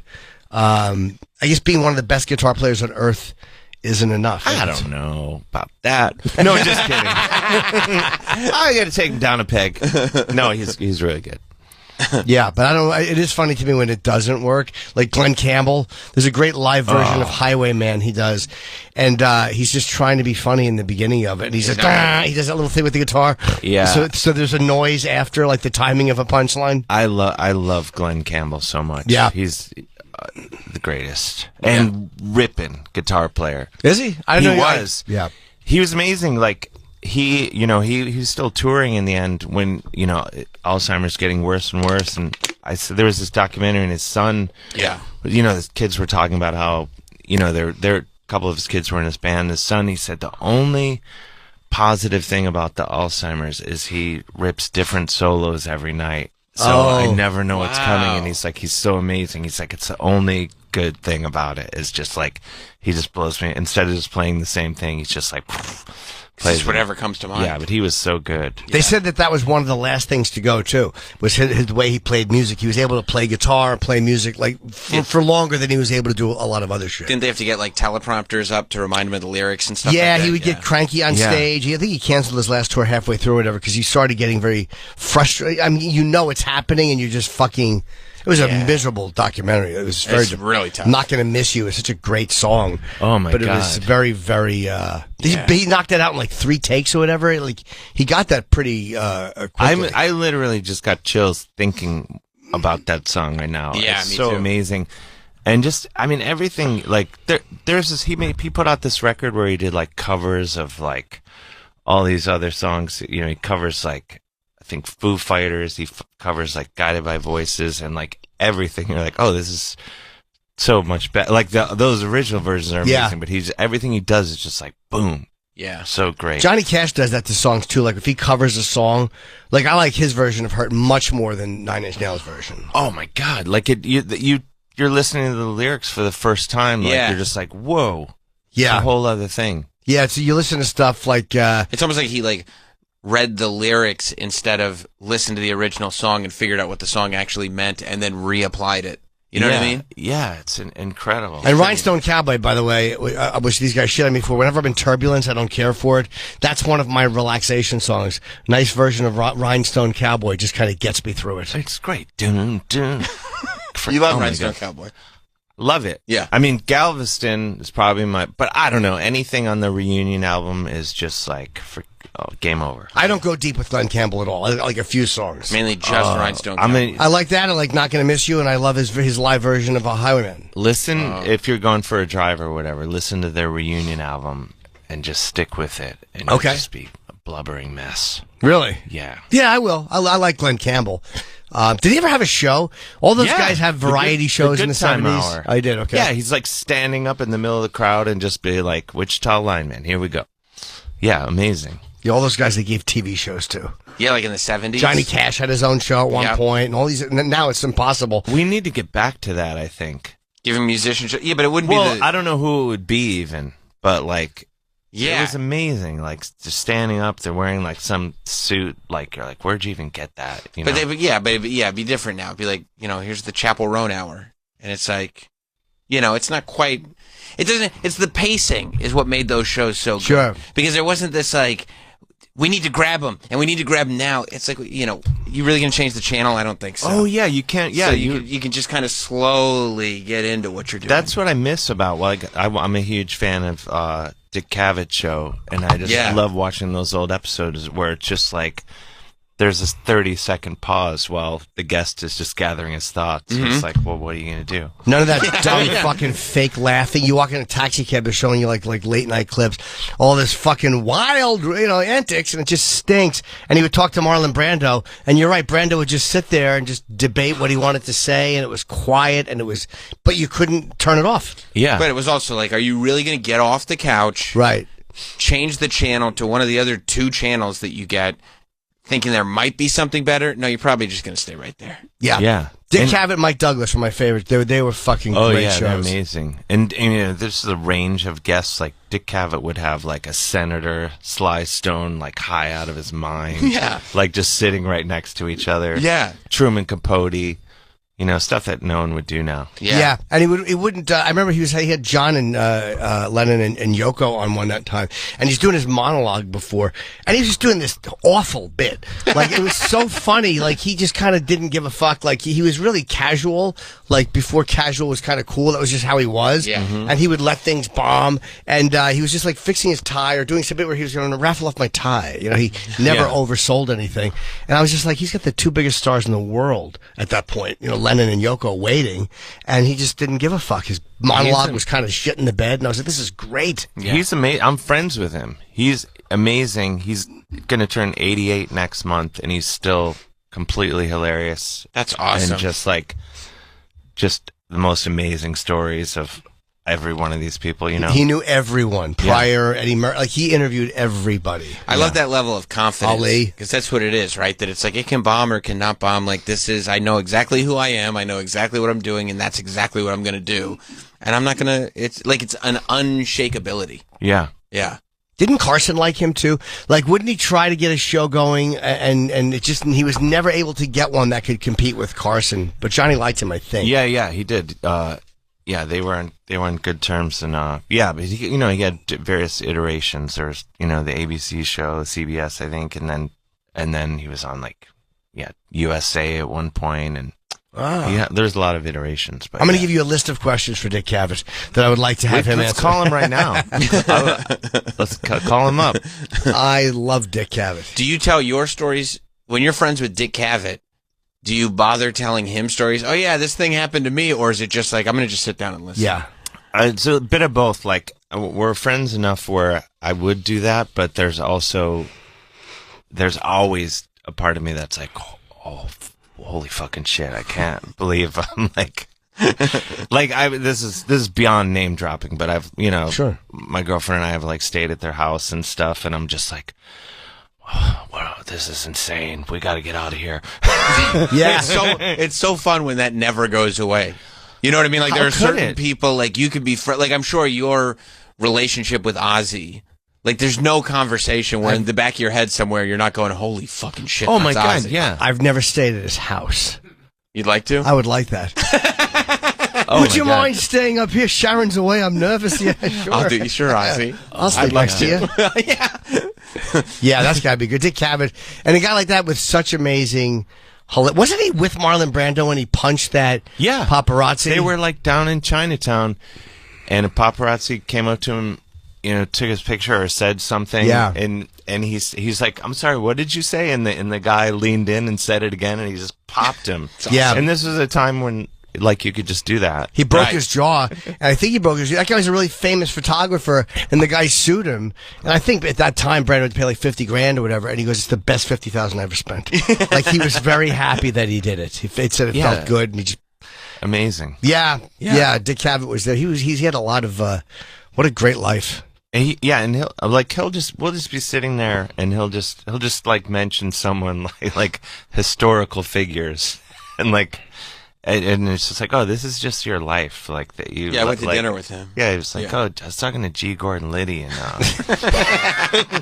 didn't he let Ali stay at his house? I think. Yeah, that's amazing. There's that great documentary about the two of their friendship and stuff, and there's a story in there where Ali was staying at his house, and Dick Cavett's wife, his first wife, called the house, and Ali answers. And she's like, honey, she thought it was Dick, and he's like, this is like the heavyweight champion of the world, and I'm lying in your bed and watching your television right now. Something like that, something amazing like that. Yeah, Ali stayed at his house. Yeah. He really. I guess he's just a likable guy. I don't know him well. I've interviewed him and interacted very minimally with him. I wish I knew him better, but he's a fascinating guy. Yeah, totally.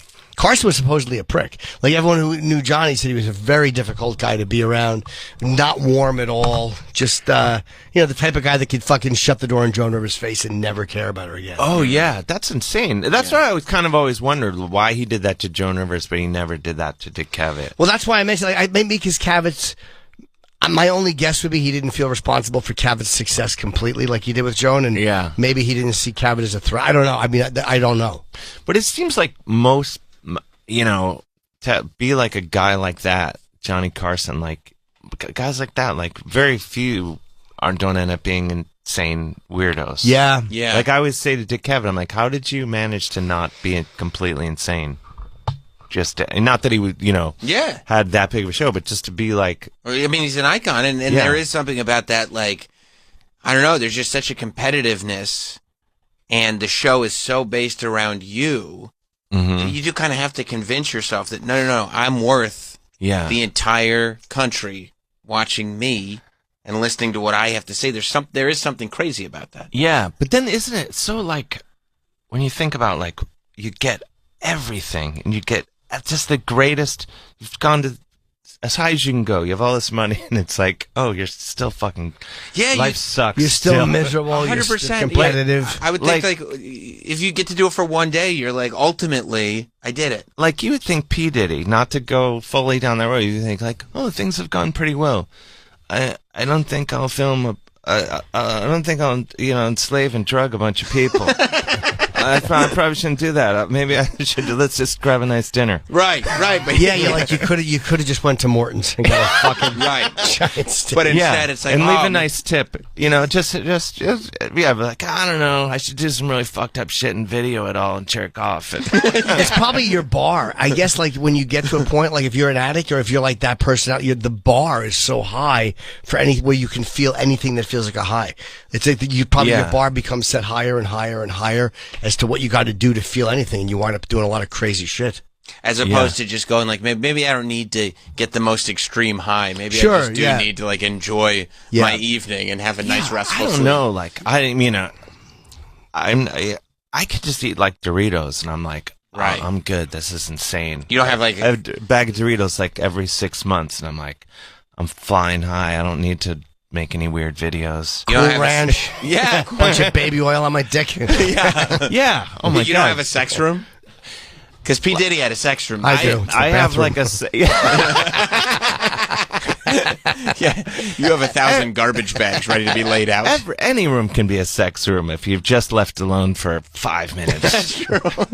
Left to your own devices. You never want that when it's like the headline is like, yeah, the officers raided his sex room. His what? Why does he have? I question when people have even anything like a yoga room or anything. Much less like any room dedicated to a singular activity. A massage room. Yeah. Yeah, you have too many rooms. Yeah, completely. Yeah. Unless you're really rich, you just got to fill the space a little bit. Like, I don't mind a guy who's worth a lot of money having little rooms like that. I can kind of Are we talking about like understand. Shaq has like this huge house or somebody, and he said like, yeah, I use 3 rooms in this house. That's it. That's all you need. I respect that. Yeah. He's like, I don't use the sex room. There's one. I just don't use it. Are you going to film this show? Are you going to put this on Netflix, or do you not know yet? I'm not sure. I mean, if the Netflix people are listening, then yes, I would love to. Yeah, You're a hell of a negotiator. I'm some of the best in the business. Yeah, I mean, I hope to. Yeah, or some version of it, and yeah, Netflix. It's been decided. Netflix will be the one. Yeah, I'll just check my email later. But they become the Xerox of streaming. Like, you know what I mean? You just say, hey, you want to try to put it on Netflix? But that means like Amazon Prime. Right, yeah. Hulu, or any of them. I've got a Netflix special. It's on Paramount Plus. Yeah. It's like Kleenex. Yeah. Or so. Yeah, back to the as sex opposed room. to Not bathroom to go right tissue. Back. Yeah. Yeah, you just say it. And tonight you have a show, or when are you working? Tomorrow. It's Fridays and Mondays. So tomorrow we Wow. Yeah. I know, it's exhausting. Interesting. I mean, I'm the hardest working man in show business. What an odd, because you can't go on wait for the weekend because you got Friday. I know, it does kind of, but it's there's a play in there, and I do my show on Monday, The Dark Knight. I learn these theater terms. Oh wow. Yeah. And then a late show on Friday after their show. So it's 2 exhilarating shows. 20th, 23rd, 30th, and then October 4th, 7th, and 11th. What time is the Friday show? 10 p.m. That's awesome, because you can go out and eat and do what you want to do and then go to a show. See the greatest show in town. I didn't want to say that, but that's what I was thinking. Yeah. That's what the trades are saying. The trades, I don't want to say, but a lot of people are, I've been talking a lot of, the trades are really, I was like, stop it, I do know. They're being too, a little over the top. Is there anything worse when people want to come see the show and you leave a comp and they don't show up? Fucking. You're like Ricky Bobby.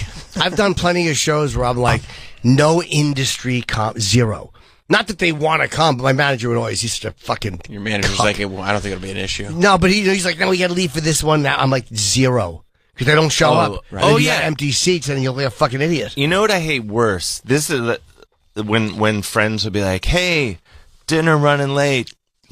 Not gonna make it, but let me know what you get up to after." Like that kind of. Yeah, that's not. I don't want to. Or there's a friend, or people, and I don't. People keep doing this. They're like, "Hey, you're going on at 8. Do you want to meet for a quick drink 2 miles away at 7:30?" Like, do you get that? Where people are like, "Oh, you're in town. Do you want to have like a 6-course dinner 45 minutes before your show?" Like, no, I don't actually. No. Do you have a helicopter? No. Can you drop me off?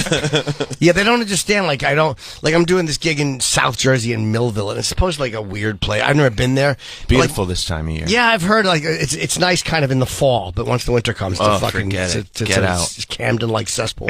But my sister wants to come. My parents want to come, but I'm like, I don't want to. You told him no? No, I didn't say no, You but can I'm buy like, it's tickets. not a great area apparently to come to, and I'm like, then what am I going to do? Like, I feel bad. I worry about them coming to the neighborhood, and then you got to entertain people. I don't want to do it. Just be like, here, I have hummus and there's chips and salsa. Right. There's have nothing. at it. I hate walking into the room and greeting everybody. Like, oh, the big stars. It's just fucking humiliating, man. Yeah. It's humiliating. I just want to do your show and go home. Yeah, I just want to do my show. Yeah. have them tell me like, well, normally, but there's something else in town to explain why there's a lot of why the curtain is drawn. It is weird that people don't get that. Like 15 minutes before the show, getting text messages like, "Hey, not going to make it, but knock 'em dead." It's like you could have just not showed up, and we would never talk about it, and it'd be fine. I know. Yeah, it's a weird thing, but it's like. Yeah, these things all the time. It's a little narcissistic. And if dinner's running late and that's why they're not coming to your live performance, then fuck you. I'm not going to hang out. Yeah. I have one friend in quotes. I was in D.C. I was doing the Black Cat in D.C. He was at a bar down the street. He runs over and he's like, "Hey, man, I'm just at this bar down the street. Let me know if you want to grab a drink after the show." And I was like, "Well, you'll be here, right?" He's like, No, I'm just going to be down the street. I was like, "Oh. Go fuck yourself." Yeah, why would you do your show and then go watch him drink more? Fuck him. Yeah. Yeah, people don't understand, like, when you don't show up, it's fine if you call me and let me know, the afternoon of, hey, I can't make it, we gotta, whatever. But, right before the show, don't call me and or they call up and go, "Hey, are my tickets under the name?" I'm like, I don't know. Oh, I'm not the box office manager, you fuck. Yeah, can you walk me through this? Or have you ever had people show up who didn't ask for guest list, nothing, didn't contact you, and then someone comes back and they're like, "So-and-so's here and wants to know if you can get them in." They just show up at the door. Yeah, they just show up and they're like, "Hey, we're friends. Go tell them I don't want to pay." Yeah, I've had that a lot. Or they want to come backstage before the show and you don't want to see them. My family will always go, my parents will go, "Yeah, I know you're doing this live show. You can get us in, right?" And I go, "I mean, I can, but it'd be like really supportive if you just told me that, hey, I know you could have gotten us in, but we bought tickets." I'd be like, "Oh, that's really nice." I love that. Yeah. Like when friends are like, I'm like, "Oh, do you need tickets?" And they're like, "No, we bought them." That's like the nicest thing you could do. Yeah. I'm But like, "Oh, instead you're they're a like, real friend." We're good to go, right? Yeah, Dad, you're good to go. Yeah. Is 20 too many? If 20 is too many, tell me. That's, yes. I've called the venue.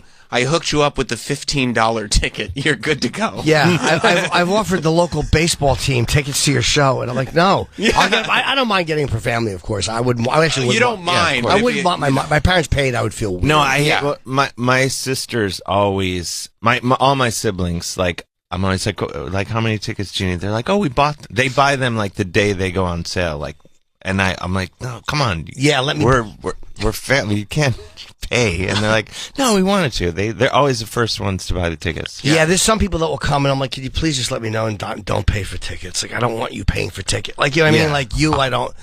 But then some people just never want to. I hate it when they show up. I hate when people just show up randomly. Fuck you. Like, yeah, I'm going on in 10 minutes. Yeah. They want to come back. Yeah, and they're like, hey. Yeah. I always have that. I'm like, tell them I'm getting chemo. And that will actually that will stop people from wanting to come back. Yeah, it's infuriating. Do you have time for a quick speedball before your set? Well, Dave Hill's show, Caveman in a Spaceship, is the new show at the Soho Playhouse. It's Mondays and Fridays. Mondays at 7:30, Fridays at 10 p.m. But if you are listening to this now, show up 10 minutes before the show. Let them know you heard them on Jim and Sam. They'll let you right in. Yeah, just and say you can go backstage Dave. and talk to him. Yeah, exactly. No problem. And they'll tell you where he gets his ideas from. Yeah. He likes when you ask about it. Yeah, and if anyone has any jokes that I should try that night, tell them to me right before the show. I would love to give them a shot. You can go to DaveHillOnline.com. You can also follow him at Mr. Dave Hill. Yeah, it's been great, man. Yeah, Glad it's you good came seeing by. you, man. Yeah, thanks so much for having me. Awesome. We'll Take be a right break. back. Stay there. Welcome back. Jim Norton and Sam Roberts. Shout out to Dave Grohl's Love Child. Yeah, but what a great week for him. Diddy goes and wipes his name completely right off clean. Page 6. He's probably thinking that goddamn Mike Montone had to come back with a Foo Fighters rejoiner, otherwise I would have skated completely clean. Hey, you know what? The only thing Dave Grohl is using baby oil for? Oh, yeah. Lotioning his newborn. Hey, making babies. That's what he does. I'm glad he's still making babies. If anybody should still be making babies. Little mini Dave Grohl is running around. I don't think it'll be a bad thing. I think it's a good thing. Thanks to Dave Hill for coming by. Kat Timpf will be here in a little bit. Travis, do we have any NFL locks this weekend?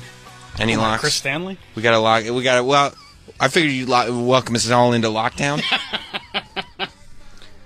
No, we gotta know. I gotta know. Man, I don't know. I didn't gamble last weekend, and it was not nearly as It's exciting. such a weird. It's been a weird season. Let's look at the schedule. It's been a very strange season, Mike. While Travis, I do think the Jets will win tonight. Oh, they're playing the Patriots. Yeah. Is that right? Yeah.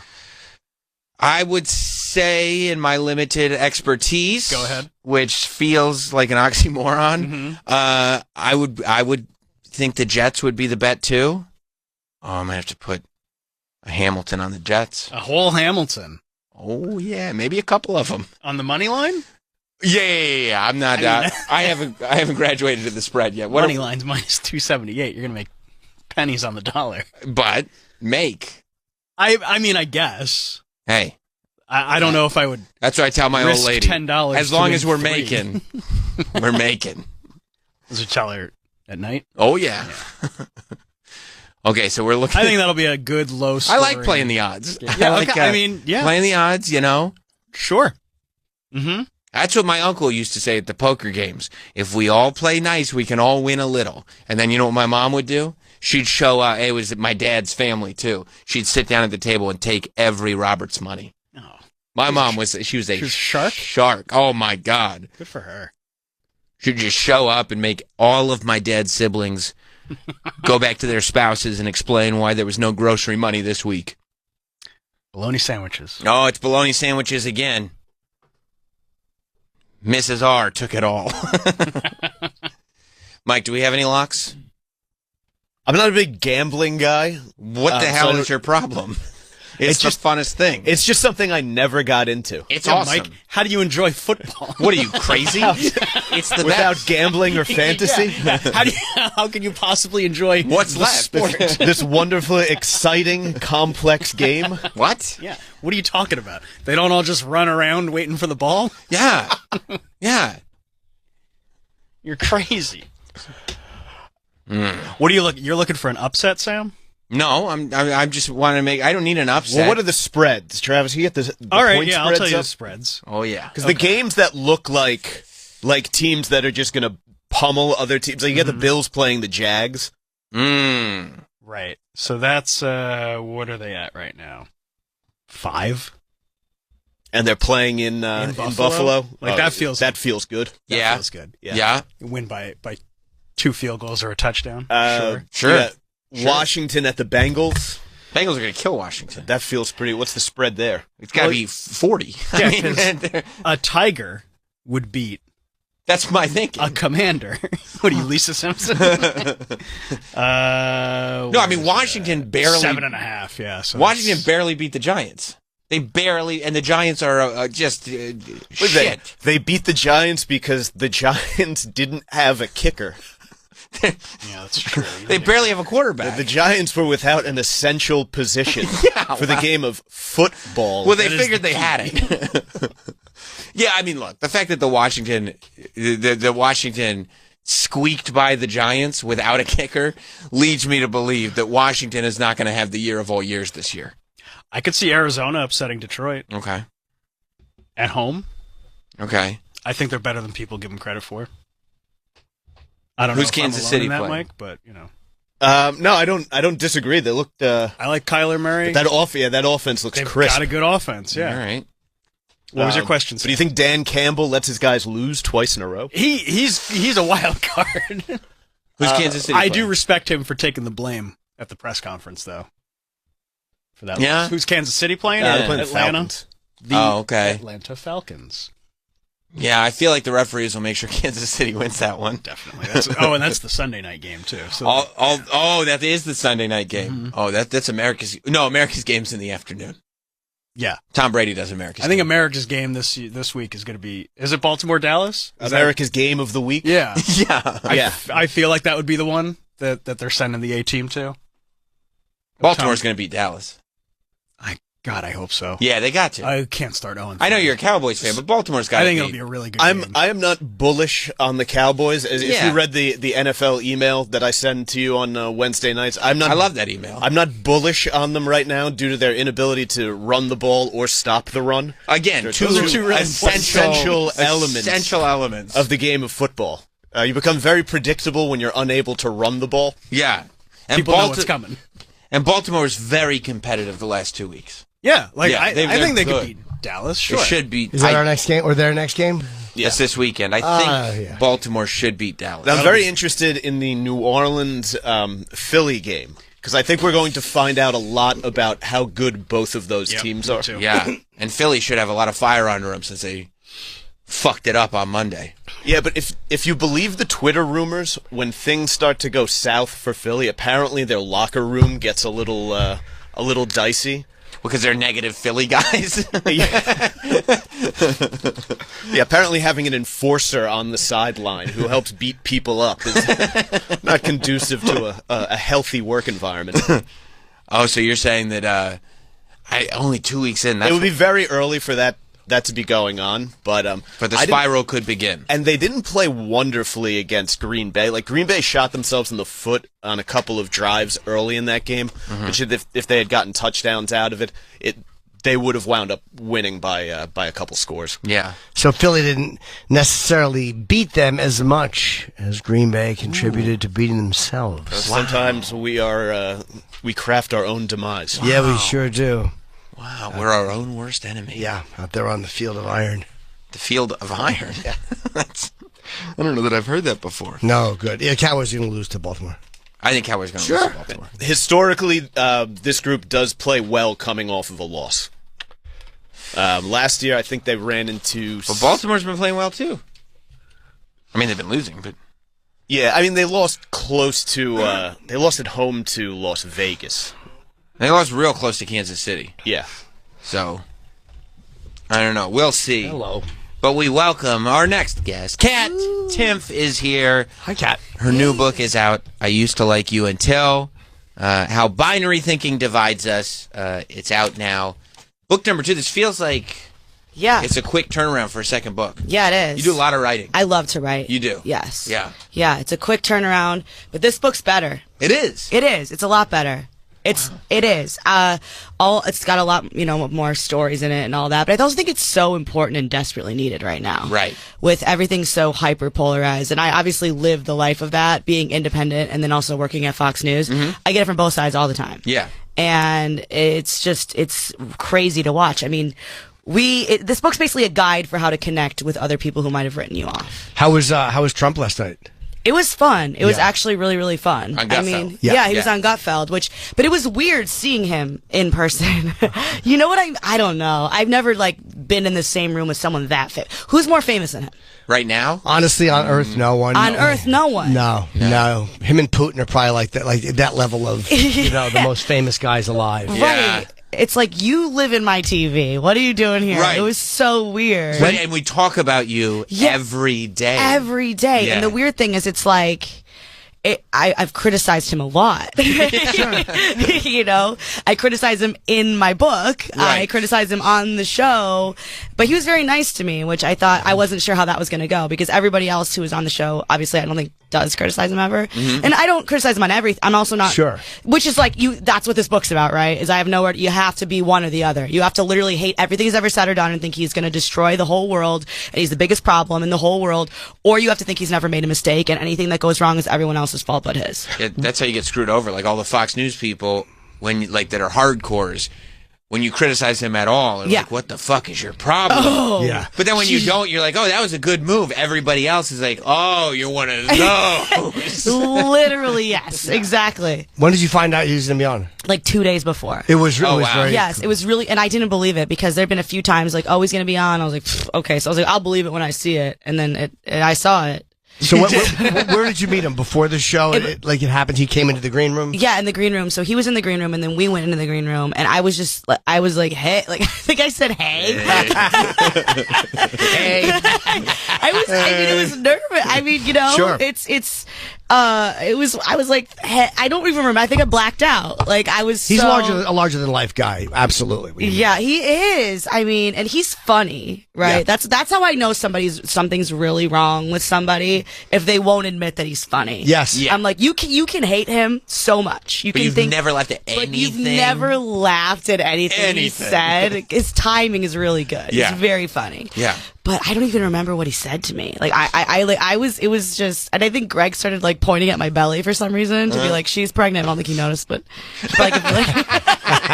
But like I was like, but why would I say that too? Like, hi Trump, I'm pregnant. Hey, I'm making a person. Like, I don't know. So wait, when you was the show run the same way, or was it structured a little bit differently because he was there? It was different because he talks a lot. Yeah. So it was like Greg would ask him a question, and then I didn't talk the whole first segment, but then I did like the second and first. But I was just trying to keep it light and fun. Yeah, of course. You know what I mean? Yeah. The show is supposed to be light and it's supposed to be fun. So that's what I did. I mean, I asked him if he would consider hosting Love Island, like stuff like that. And then he didn't. So then when I asked him that, he started talking about, like how he was offered 5-year deal for The Apprentice, but he wanted one for president, and nobody believed he'd actually ever be the president. That's ridiculous. And it's like, of course, like I didn't think you'd ever be the president. Like none of us did. Yeah. Me neither. Literally no one did. Maybe like 5. That's the fun of this. We can all laugh at it because it's never going to happen. Yeah, exactly. Man, 2015, we had no idea. It was a wild time. We had no idea. Well, no one thought that an outside guy, anyone could do it. No one thought that anyone who's not in the system could do it. Especially it is a him, miracle who's that he like won. so outlandish, Yeah. and like this celebrity guy. Like Yeah. he had a whole other life. People forget his whole other life. Like he was such a character before he was president that people thought it was kind of like fun and wacky. Everybody watched The Apprentice. Yeah, of course. He was in Home Alone because everybody was like, of course, New York, there's Donald Trump. This is fun. Well, he was also on every late night show when he was running. Because Yeah. he was on TV all day. Yeah. He didn't need to really spend money on a campaign because he was on TV all day. Because he was so interesting to watch. Right. And then people were like, then he actually got elected. And then people were like, what happened? Now, did the audience know he was the guest? No. That's what. What was the pop when he walked out? How did it happen? Yeah, so it was insane because the audience, they were told, I'm sure, they probably didn't believe it. Because a show like ours would do something like that. Yeah. Like Or bring out an impersonator. Yeah, exactly. Like, we got Trump on tonight. They were probably like, okay, like, sure. And the thunderous. Just like, I'm surprised nobody passed out. Like, people were, but it's crazy. You come to a show and think you're just gonna see, like, Fox people. Can you imagine just being like a tourist or whatever and being like, oh, I'm going to be in New York. I'm going to go to Gutfeld that day when I'm there. And you just sit down and you're just like, that's who you get? You get Jerome. Wow. I feel bad for anyone who went last night and tonight. Yeah, I was like, I'm now on. you're on. I was like, yesterday they got Trump, today they get Jim Norton. But I imagine the security there too, because I've been around him, and the security is probably even more now that he's the nominee is fucking insane. the two assassination attempts. Yes, yes, I forgot to tack those on. Yeah, Right. It's crazy the amount of security and the intensity of those guys. Public demonstration that it's absolutely necessary for there to be extreme security. Extreme security. Yeah, there was a lot of really heavy security. There's a lot of agents in the room, right? Especially with a live audience. Oh, yeah. Yeah. Oh, yeah. There was a lot of security all around. I mean, it was just, the whole thing felt so surreal. Like, I felt like I was on drugs the whole time. I was like, there's no way.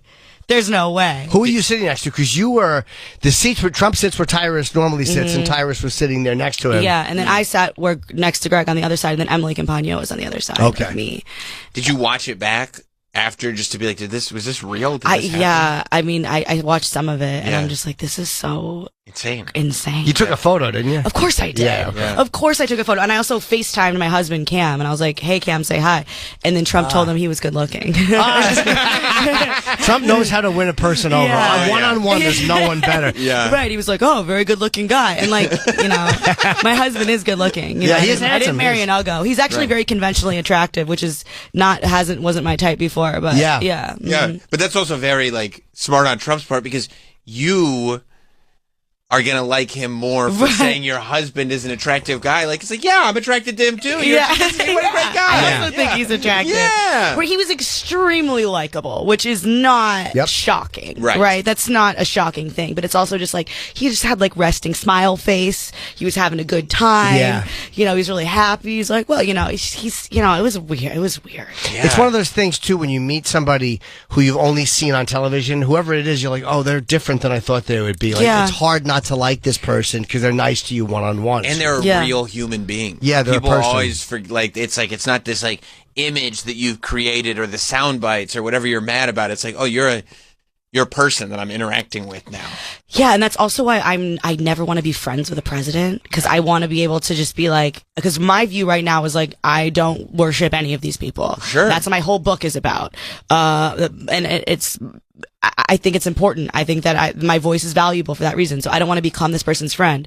I've never even met somebody who was at that level before. So it was like, it was just crazy. You want to be separated from it. Yeah, You want to be able to be like, no, that way I can comment. Right. I'm not saying that like he asked me to hang out because he didn't. But I'm just saying I'm also, glad that I like having a distance. Well, I didn't want to be his friend anyway. Yeah, no, I mean, I like having a distance, but I think he pays a close enough attention. He knew I'm sure he knows that I've criticized. I mean, I'm sure he does. He knows. But I was kind of like, how is this going to be? Because that is something that I was the only one in that room who was in that situation, and he was very, very nice to me. So I really did appreciate that. I bet that's the game. Like, he's very, very nice to you, but then if you had for a second even slightly criticized him, it would have gone, well, you've been very nasty in the past, very nasty about so he was ready. Well, what kind of insufferable tool would I be, by the way, if I like interrupted the comedy show to be like, what about this thing? Because it was your duty. It was well, I have to use my platform. Yeah. Like, what kind of tool would you know? So it was just fun. It's fun. Everybody did you hold his feet to the fire? God. Yeah. I mean, we had a good time, and like, what a cool experience, really. Yes. And nothing, by the way, nothing would have been accomplished by you going, I'm going to make it my moment, and I'm going to really tell him, I'm going to give him what for on this issue. Because he started then going on and on about executing drug dealers, how we need to execute drug dealers, which is something that I vehemently disagree with. I'm just like a pro-legalization person, so I'm like, I don't even think a drug dealers really do anything, I mean, it's maybe morally wrong, but nothing that, these are all consenting adults in a business transaction, in my view. And that's something that everybody knows, I think, and that's something that's in my book, and I get attacked for enough to know that everybody knows I think this. Yeah. And so, but rather than say that, I just said, and at the end of the segment, I said, so it's a maybe on Love Island, or I think it's like, you know what I mean? I'm not going to be like, well, actually, we as humans should own our bodies, and you shouldn't be. I mean, like, well, that would be just what a douche. What kind of douche would do that? That would be one of those things where it's like, I mean, I agree with her, but except I definitely would. I mean, it would have gotten cut out of the show, first of all, and it also should have gotten cut off the show because everybody at home would be like, "Why'd you just kill the vibe?" Yeah. She just we're all here to have a good time. I can see people grilling him in literally almost every other interview. It's not like there's no one being tough on the guy, right? Every interview he does, they ask him all the same questions. Again, fine, that's a journalist job, but if you're doing a comedy show, who cares? You're having a good time. He's a fun guy who gives a fuck. He's not Hitler, and I don't have Trump derangement syndrome. People who think he's the most evil guy, shut up. I know there's Trump. I feel like that's, and again, going back to my book, there's Trump derangement syndrome, and that's totally real. But then there's also Trump derangement syndrome, where you think that any criticism of Trump is Trump derangement syndrome. Yes. There's both of those two things, and it's almost as if you can't be this third thing, which I think so many people actually are, but a lot of them aren't in media, so it doesn't feel like there are people that are like me. But it's also really risky for me to come out with a book like this at this time, because everybody just wants to hear how their side is the best and the other side's evil. And I wrote this book like, actually, there's a lot we can all get along. We're actually losing a lot by writing each other off. It's a gamble. You're hoping that like third group that is way quiet in the mainstream is larger than people give credit for, and will buy books. Yes, and I made the New York Times list, so I'm very happy about that. I just found out, they are. And thank you. I'm so happy because honestly, I also know with what my platform is, I could sell more books and sell my shows faster if I just was like MAGA forever. Like, I know that's the people that are watching, but that's just not what I believe. Right. That doesn't mean that I disrest people who feel that way. I have a lot of close friends who are huge Trump people, and like, cool. What's that, integrity? It's weird. Why? I know, and I like chose it over money, which is like, I know, it's so stupid of me. You know what I mean? Like, most of my friends hate Trump. They hate because they're entertainers. I have a lot of friends who hate him too. Right? But I don't, and they can't get over the fact that they're like, no, I like him. He's fine. Yeah, like, just I don't always agree with him, but I don't hate him. Like, that's where I'm at. I'm they like, just can't wrap their heads around it. Well, people will be like, your views on Trump. I'll be like, which ones? Yeah. Like, what thing that he said or did? Because depending on what the thing is, I might agree with it or I might disagree with it. It's not. Is that? Were you bummed when RFK joined the ticket because you're a third party person? I really liked how he would criticize policies based on the policy, even if I disagreed with him and not who they were. So I hope he can maintain that. You know, I mean, him working with Trump, whatever, I get kind of why he's doing it. I think a lot of it was also as a fuck you to the Democrats. Yes. But I think, you know, hopefully he can still be in a place where he's like, I disagree with that. Because I think Trump needs to have some no people around him sometimes. But he doesn't seem to want to keep them around. He doesn't want to seem to keep them and around. It's going to hurt him, and I think he's going to lose because of it. I think that thing where he's like I hate Taylor Swift. Yeah, it's not an offensive opinion. No, but what do you do? Who the fuck cares what she said? Like the fact that that's on your radar and you need to go out and make a declarative statement is your judgment. Her endorsement was obviously like a very diplomatic essay that a team of like 100 PR people worked on. So it was actually, there was no language about like Trump being dangerous or anything like that, like a lot of people do. And people, I mean, I'm like, should be her demographic, but for whatever reason, I've never really gotten into Taylor Swift, so I'm just like, whatever. But people, I mean, they love Taylor Swift. Yeah, sure. She was really smart because it wasn't even technically an endorsement. No, she was like I'm voting this way because of these reasons, and you do your research. Like, it was so good, it was so savvy, and then he responds with, "I hate Taylor Swift." If he was smart, if he was truly had the ability to stop playing fucking whack-a-mole, he would have come out and said, "Hey, look, as long as she's voting, everyone should go out and vote. Whoever you like, vote for that." But if he gave some kind of a statement about how good it is that young people should go out and vote, that would be so great. Or even downplay, you know, I'm not really going to pop stars for my. Although he likes introducing his pop stars incorrectly. He does, yeah. Imagine if he was like, "I respect Taylor Swift's opinion." That would be like 9 hours of CNN programming that like wouldn't happen. Like, like what? What do we do? Because they love it, and but everyone on his team knows it too. I don't think he can't help himself. No, he literally cannot help himself. He just has to say. That's why he doesn't prepare as much as he should for debates. Yeah, but that's why he also got caught in that debate because he can't help himself. She knew he couldn't help himself, so the minute she said, you know, the people go to your rallies, they're bored. That's why they leave early. Yeah. I mean, talk about spiraling. Like, I know. He was done after that. I know, but Republicans also set the bar on the floor for her. They were like, if she's not going to be able to form a sentence. So like, once she got her first sentence out, it was like, she's actually pretty good. She's pretty good. You know what I mean? I mean, she said nothing, to be clear, the entire time. She said absolutely nothing, but she looked great because there was like subject predicate. Right. It was like, nailed it. If they had said, you know, I think she'll have a lot of policy talking points. She's a really accomplished lawyer. Like, raise her up a little bit so that way when she's I always like to be like, I'm gonna bomb before you go on stage. I'm like, I'm gonna bomb, so then I don't, and then it's like, sick. That way all you have to be is average. All I have to be is average. I say the same thing, so after I can go, told you. But also, I mean, Trump, he didn't have to try that hard in the debate if he just stuck to one thing, which he really, I think, could stick to entirely, which, I mean, I don't know if he can, but he should. The Democrats are running as if they're the opposition.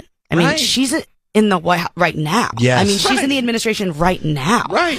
And they're running as if like, turn the page. Yeah, we're ready for a new change. I'm like, you're the vice president currently. Yeah. You know? So that could just be broken record. Something my therapist teaches me when you're in an argument, just broken record. If you want to get your point across, you stick to that. And you're like, okay, and you don't get distracted by those little side things. Your therapist tells you to do that? To do that, yeah. Oh, okay. Yeah, to do that. My therapist says, it's good.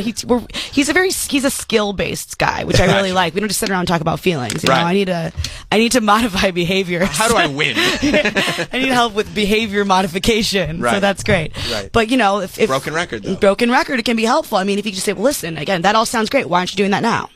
Right. That could be for anything she says. Yeah. Because she really is like, we need a new, like, you're in there now, bro. Yeah. Plus, it's also like the economy and the border. Like, that's it. Talk about anything else other than the economy, the border. You could be changing that now. You're not. That's it. Yeah, no matter what she says she's going to do, be like, why hasn't that, 4 years? Have you talked to Biden about this? Right. You know, like, why is this not? Why don't you go talk to Joe? Yeah, oh God, remember him? Remember that guy? Was that like 2 years ago? I know. Oh, man. How are you doing, by the way? We haven't even talked about you being pregnant, which is, you don't look great. You don't look like you. if I didn't know, I don't think I would know. Oh, it's because, from here, but I do. You have a hell of a okay. I mean, I've gained like 20 pounds, but I was like, like Macaulay Culkin body before. So I have like the body of a woman, which is interesting. I hate being pregnant. You do? Really? I hate it, yeah. Mm-hmm. Why? I miss nicotine so much. I miss nicotine. I'm unmedicated, so I'm not on Vyvanse anymore, which I was on amphetamine since I was 5. I spent like a lot of time on Rogan talking about this. Yeah. But it makes life really hard, but I've discovered it makes me a million times better on stage.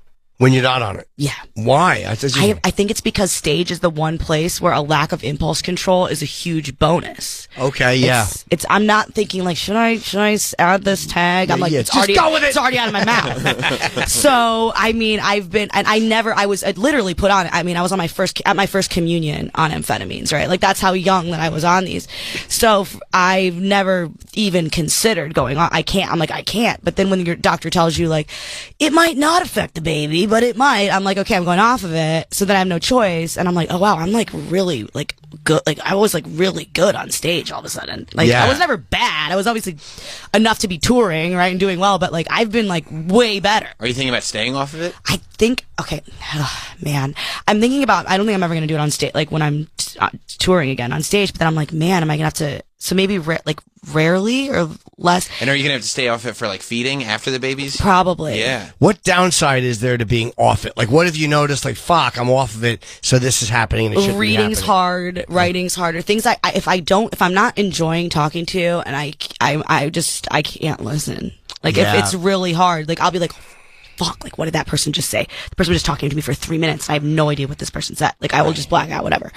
And then also, I can't, like, do anything. Like, I can't fold a shirt. Like, I can't, like, I feel like I'm walking and living through mud. But it's also like, what if I just had nicotine? Could that help? Because I'm off everything right now. Plus the hormones of being pregnant. I'm, like, so unhinged. Could you go off, could you stay off nicotine and the thing, and then, like, maybe your body resets? Like, now that you're going to have 9 months without it. I mean, 9 months is a long time to quit. It's a long time to quit. Yeah, I don't know, but I love nicotine. Like, I'm gonna try, like, just nicotine is, like, shorter acting. Like, you take a Vyvanse, it's slow release. You're Vyvanced for the day and night, you know? And it's like nicotine, it's, I don't know. You want to smoke or just the gum? Gum in pouches, like, for the entirety of the day, which... You can't do nicotine pouches if you're pregnant? No, wow. Unless you want a really small baby.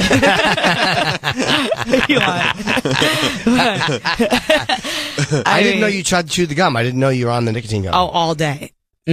All day. And it still works? Like, you don't have to up it? Oh, but I was chewing like a lot. Like I would sometimes chew 2 pieces at the same time. Like I was like, if I really wanted to. Bubbles. Is it bad for you?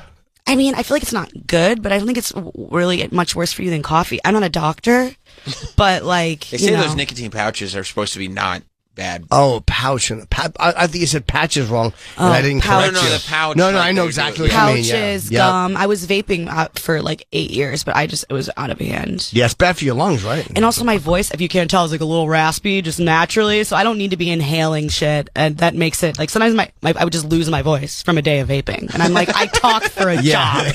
I can't do this anymore, so. So were you surprised to...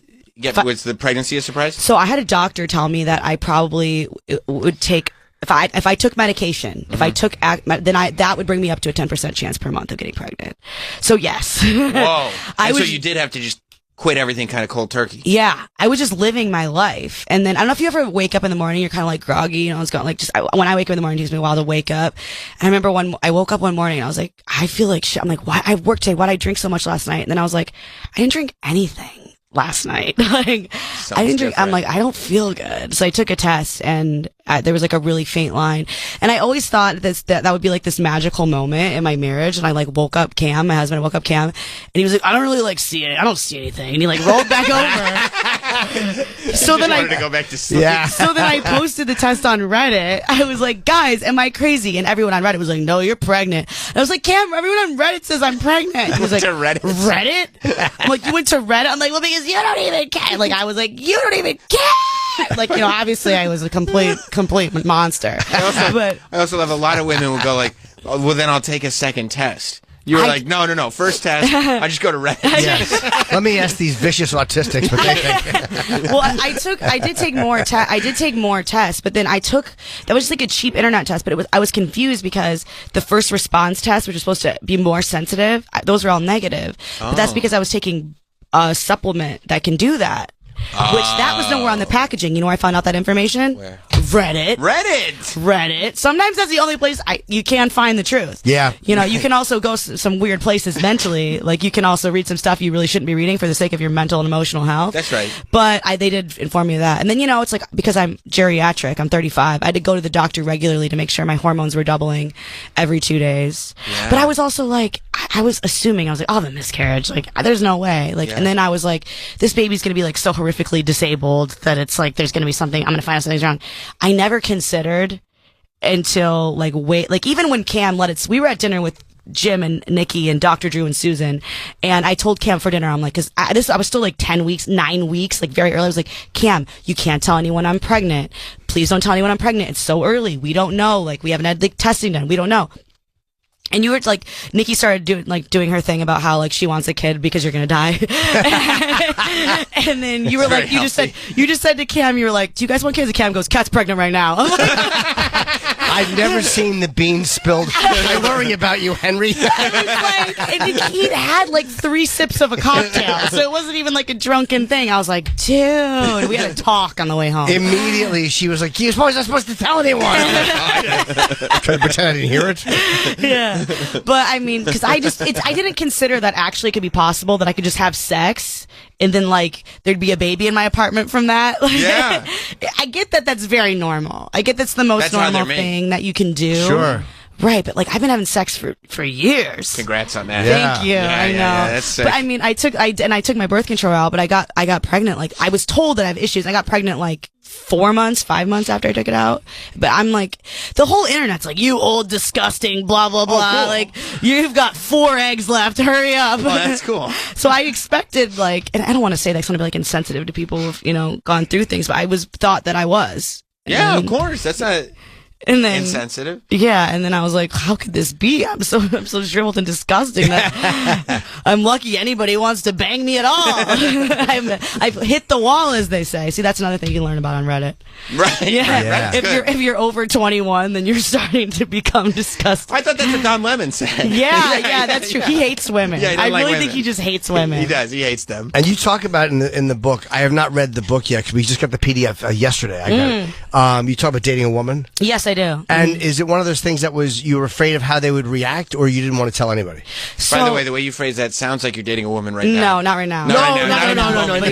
In the past. Yeah. So, everyone in my life knows I've dated women because I have dated women. So it just comes up, not like just like, hey, I need to sit down and talk to you. Just more like, what are you doing this weekend? You know what I mean? So friends, people I know for 5 minutes, it's not a secret. Right. But I've never put it on the internet because I didn't want it to be like a thing. It goes on Reddit. I didn't want it to be like a thing of like, whatever. But the story that I tell in my book, it was too good of a story to not tell. So I was like, that's my gauge.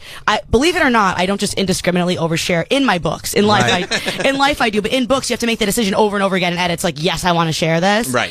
But I had this thing for this girl forever, and I was we'd like sort of like kissed, maybe like hooked up a little bit a few times, but like nothing really, whatever. But I was hosting Fox News New Year's Eve in 2016, and my friend was having a party and knew she was going to be there. So afterwards, I was like, oh, I'm going. Like, she's there, like so into this girl, and I brought her home with me. And you know, like how girls are, she didn't leave. She's still there like the next night. Yeah. You know, and her family came to collect her from my house unannounced. And I know her phone was dead, but like whatever. Everybody in the situation is an adult. And I found out from our mutual friend who had the party that part of the reason was her mom, who was a gender studies professor, was absolutely horrified that her daughter was at the apartment of a Fox News person. And I'm like, so okay, funny. Isn't it funny? Because it's like, well, I wasn't being sexist or homophobic. I'll tell you that. I can tell you that right now. No misogyny. Yeah, there was no, exactly. And this piece of equipment let me swap genders. Like, right. Like, and I'm like, so, but I thought about how illustrative that is of my book, where it's like, this woman isn't an idiot. She just wasn't thinking. When you have this, that's why it's how binary thinking divides us. It's like when you pick a side, you don't think because all the thinking's been done for you. So she's just like, Fox News bad. Gotta get my daughter. As opposed for a second to be like, oh, that's kind of cool that she's on Fox News, and like also this is who she is. Yeah, exactly. And by the way, I saw her again. I mean, we went on to have like a relationship that was how much time do you have? For years and years, Nice. very whatever, complicated. But, I thought it was too good of a story not to share, so I just shared it. And it illustrates your point well. It really illustrates. And my you point met the well. mother again. I didn't. No. No, I didn't actually. But so I talked about this for the first time in a Variety interview, and this is so funny. And I was like nervous about it. I was like, now it's like Googleable information that Yeah. And also people ask me, because whenever I say bisexual, I never like to say that because people now are like, well, have you ever hooked up with a girl before? I'm like, I've been in love with a woman. I've cried in my bathtub over a woman. You know what I mean? Yeah, I've hooked up. The real deal. But I feel like now sometimes people, and use whatever label you want, I don't care, but people are like, I'm bi, but I've never da-da-da-da. That's not me. I've dated women, right? Right. But I just didn't want to get into all that, da-da-da. I was so nervous about it coming out.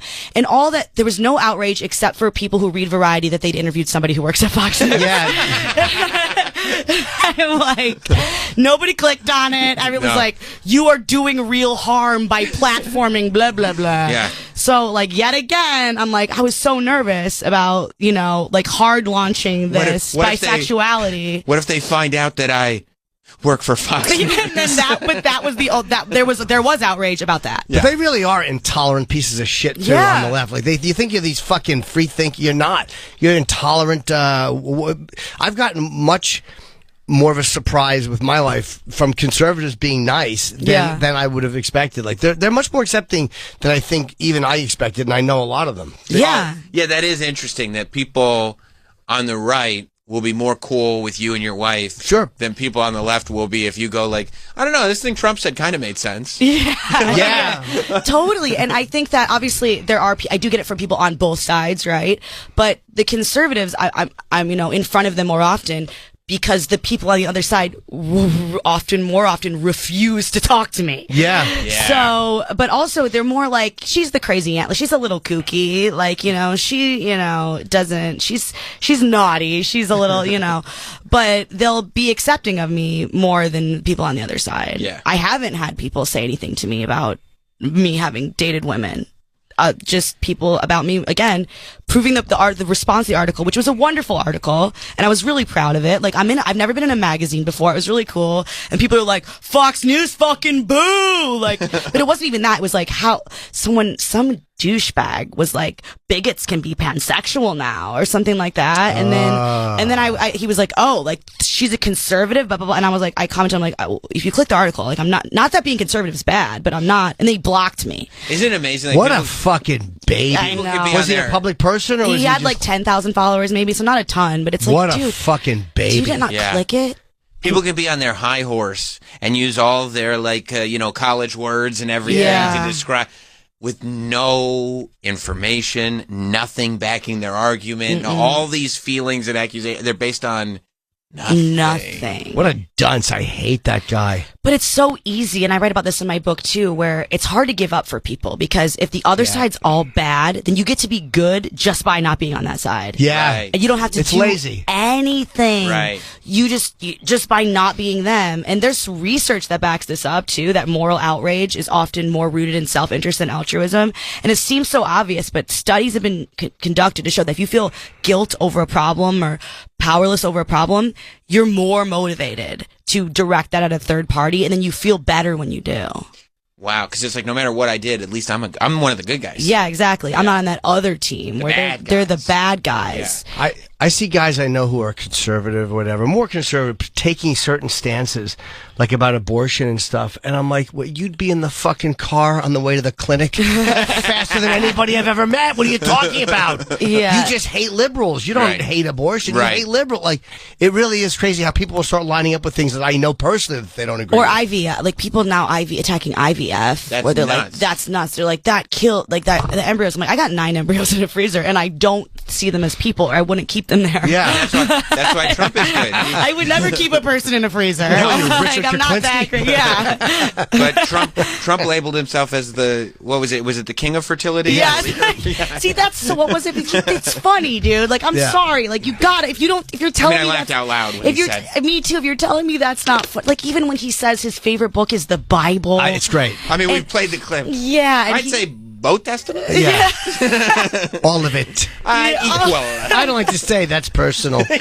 Yeah, I mean it's so funny. Yeah. And but The best line of the debate was when it was when he goes the leader in fertilization. Yeah. when he goes to her, he goes I'm gonna talk about Biden. He goes, I'm gonna give you a secret. He hates her, and it was so It's funny. petty and vicious and real. I mean that is an attractive quality. It's Yeah. the ability to say that even though it's stupid. Right. Yeah, he did. It's funny. He did. You know, he does hate her. I'm Biden sure. without a doubt. I've said this, but I wouldn't be surprised if Jill Biden votes for him. Like first you call my husband a racist, and then you push him out. Like, I would probably vote for the other guy. I'd be if that were furious. me. Yeah, Furious. absolutely. I know he said I was racist, but I'm going to make you the vice president anyway. Are we cool? Yeah. Yes, we're cool. Yeah, and then pushes him out. Right. He did not go willingly. No. No. I mean, Nancy Pelosi is like, she's terrifying. I mean, you got to respect the truth. She's like, a beast. She's a beast. Yeah. I mean, like, she's like scary. I think she might be. That might be who Kevin Spacey in House of Cards is. Yeah. It might just be Nancy Pelosi. Yeah. I mean, she might be the most powerful person in government, Nancy Pelosi. honestly, I think she really might be, and she's just so unassuming about it. And a hell of an investor too. Oh yeah, She's such done a really good, well. such a good guesser. Yeah, Really what a good good guess. nose. Yeah. But again, you're gonna say anything to her? I mean, like, I mean, yeah, it's like she's like, oh, can I not? Oh, like, When Jim Cramer called her crazy Nancy to her face. By mistake. I mean, By there's. mistake. You ever see that clip? oh yeah. Oh yeah, crazy Yeah, Nancy Travis, Pelosi. Yeah, it's so funny when he calls her crazy Nancy and then Yeah. has to stop himself. Yeah, I have too much respect. yeah. He's like, what have I done? I didn't do Immediately. that just now. Yeah. Yeah, that was a mistake. But she really is behind the. And they made the right move by getting rid of him because he stinks and he's old and his brain Who, Jim sucks. Cramer? Dude, obviously, and the fact that it went on for so long, it is because saying, hey, this guy doesn't look okay, somehow became a Republican thing to say. Yeah. So nobody could say it, even though everybody, like, come on. But then everybody started saying it when it was time to get him out. Once it was not a Republican thing to say anymore, like, oh, we can say this now. Yeah, he clearly doesn't know where he is. This is one of my favorite things ever, the George Stephanopoulos interview with Biden, where it was just every question was, why won't you just leave? Yeah. Shouldn't you just leave? Yeah. Just go. Why wouldn't you just go already? He had been for years, like, pointing out, looking for dead people in a crowd of people who had died, and was like a very public story. Or I never got over when he said he had cancer. When oil cancer. When he said he had cancer from oil on his mom's windshield, he was like, I have cancer. And everybody was like, what does it mean? Like, and then his press secretary was like, he said, yes, he's had cancer affect his life. It's he said, I have cancer. He didn't say that, miss. Yeah, he didn't say, and it just went on from there. I'm like, people are explaining away this so much stuff, but it was like a Republican conspiracy theory to be like, this man's not well. When he started shouting out dead people. Yes. What was her name? Walorski? Jackie so where's Walorski. Jackie? Yeah. Where's Jackie? And it's like, not here. In the ground. In the ground. Like, this was a very public death. That's why we're here. And what's her name? The Carini, the spokesperson. Karine Jean-Pierre. I mean, people hate her. She's what a job, what a difficult job she totally. has to fucking translate and justify what that blathering idiot has been saying. But she has a really hard job. That's a job for anybody. For anybody, she has press a very secretary hard is one. so hard. I heard one of my friends who's really liberal was like going after during Trump's presidency, Kayleigh McEnany, who's like so sweet, by the way, if you ever met her, so sweet. But he was like, she just justifies everything he says and does. I'm like, yes, That's the gig. That's the She's job. the press secretary. That's what they all do. How many of them come out and go, yeah, I know he's a fucking idiot. I don't know why he said that. Yeah. That's literally the entire job. Yeah, I mean, I'm not even a Trump supporter, and Sarah Huckabee Sanders is goated. She was very good. She was great. Goated. Kayleigh was great too. Yeah. She was very good. Like, yeah, she does do that. Can we see the Jim clip. Cramer? Oh, make this it? is I mean, I awesome. just So can't good. get enough of it. No, that's all good. What deal can we have, Crazy Nancy? I'm sorry, that was the president. As soon as it came out. the minute it slips out of his mouth. I'm sorry. It's like he touched a hot stove. He actually recoils physically. I'm sorry. Because right before that, he had told somebody, I'm talking to Crazy Nancy in 5 minutes. Yeah. That's how he refers to her. It's Kanye talking about not being able to say what kind of doctor it was. It's like, I'm not going to say it. I'm not going to say it. Crazy Nancy. Yeah, I said it. Okay, all right. I didn't say that, though. Yeah. Yes, you did.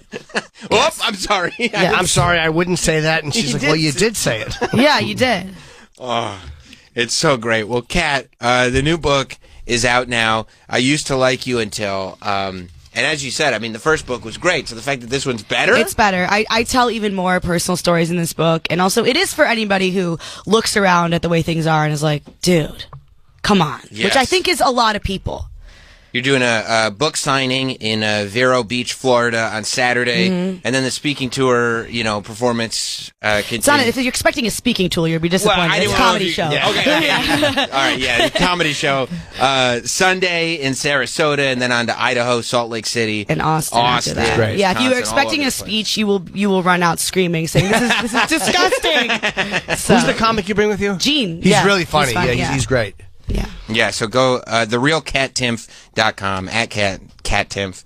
Always good to. Oh, so good to see you guys. So fun. And I'll see you tonight. See you tonight, Jimmy.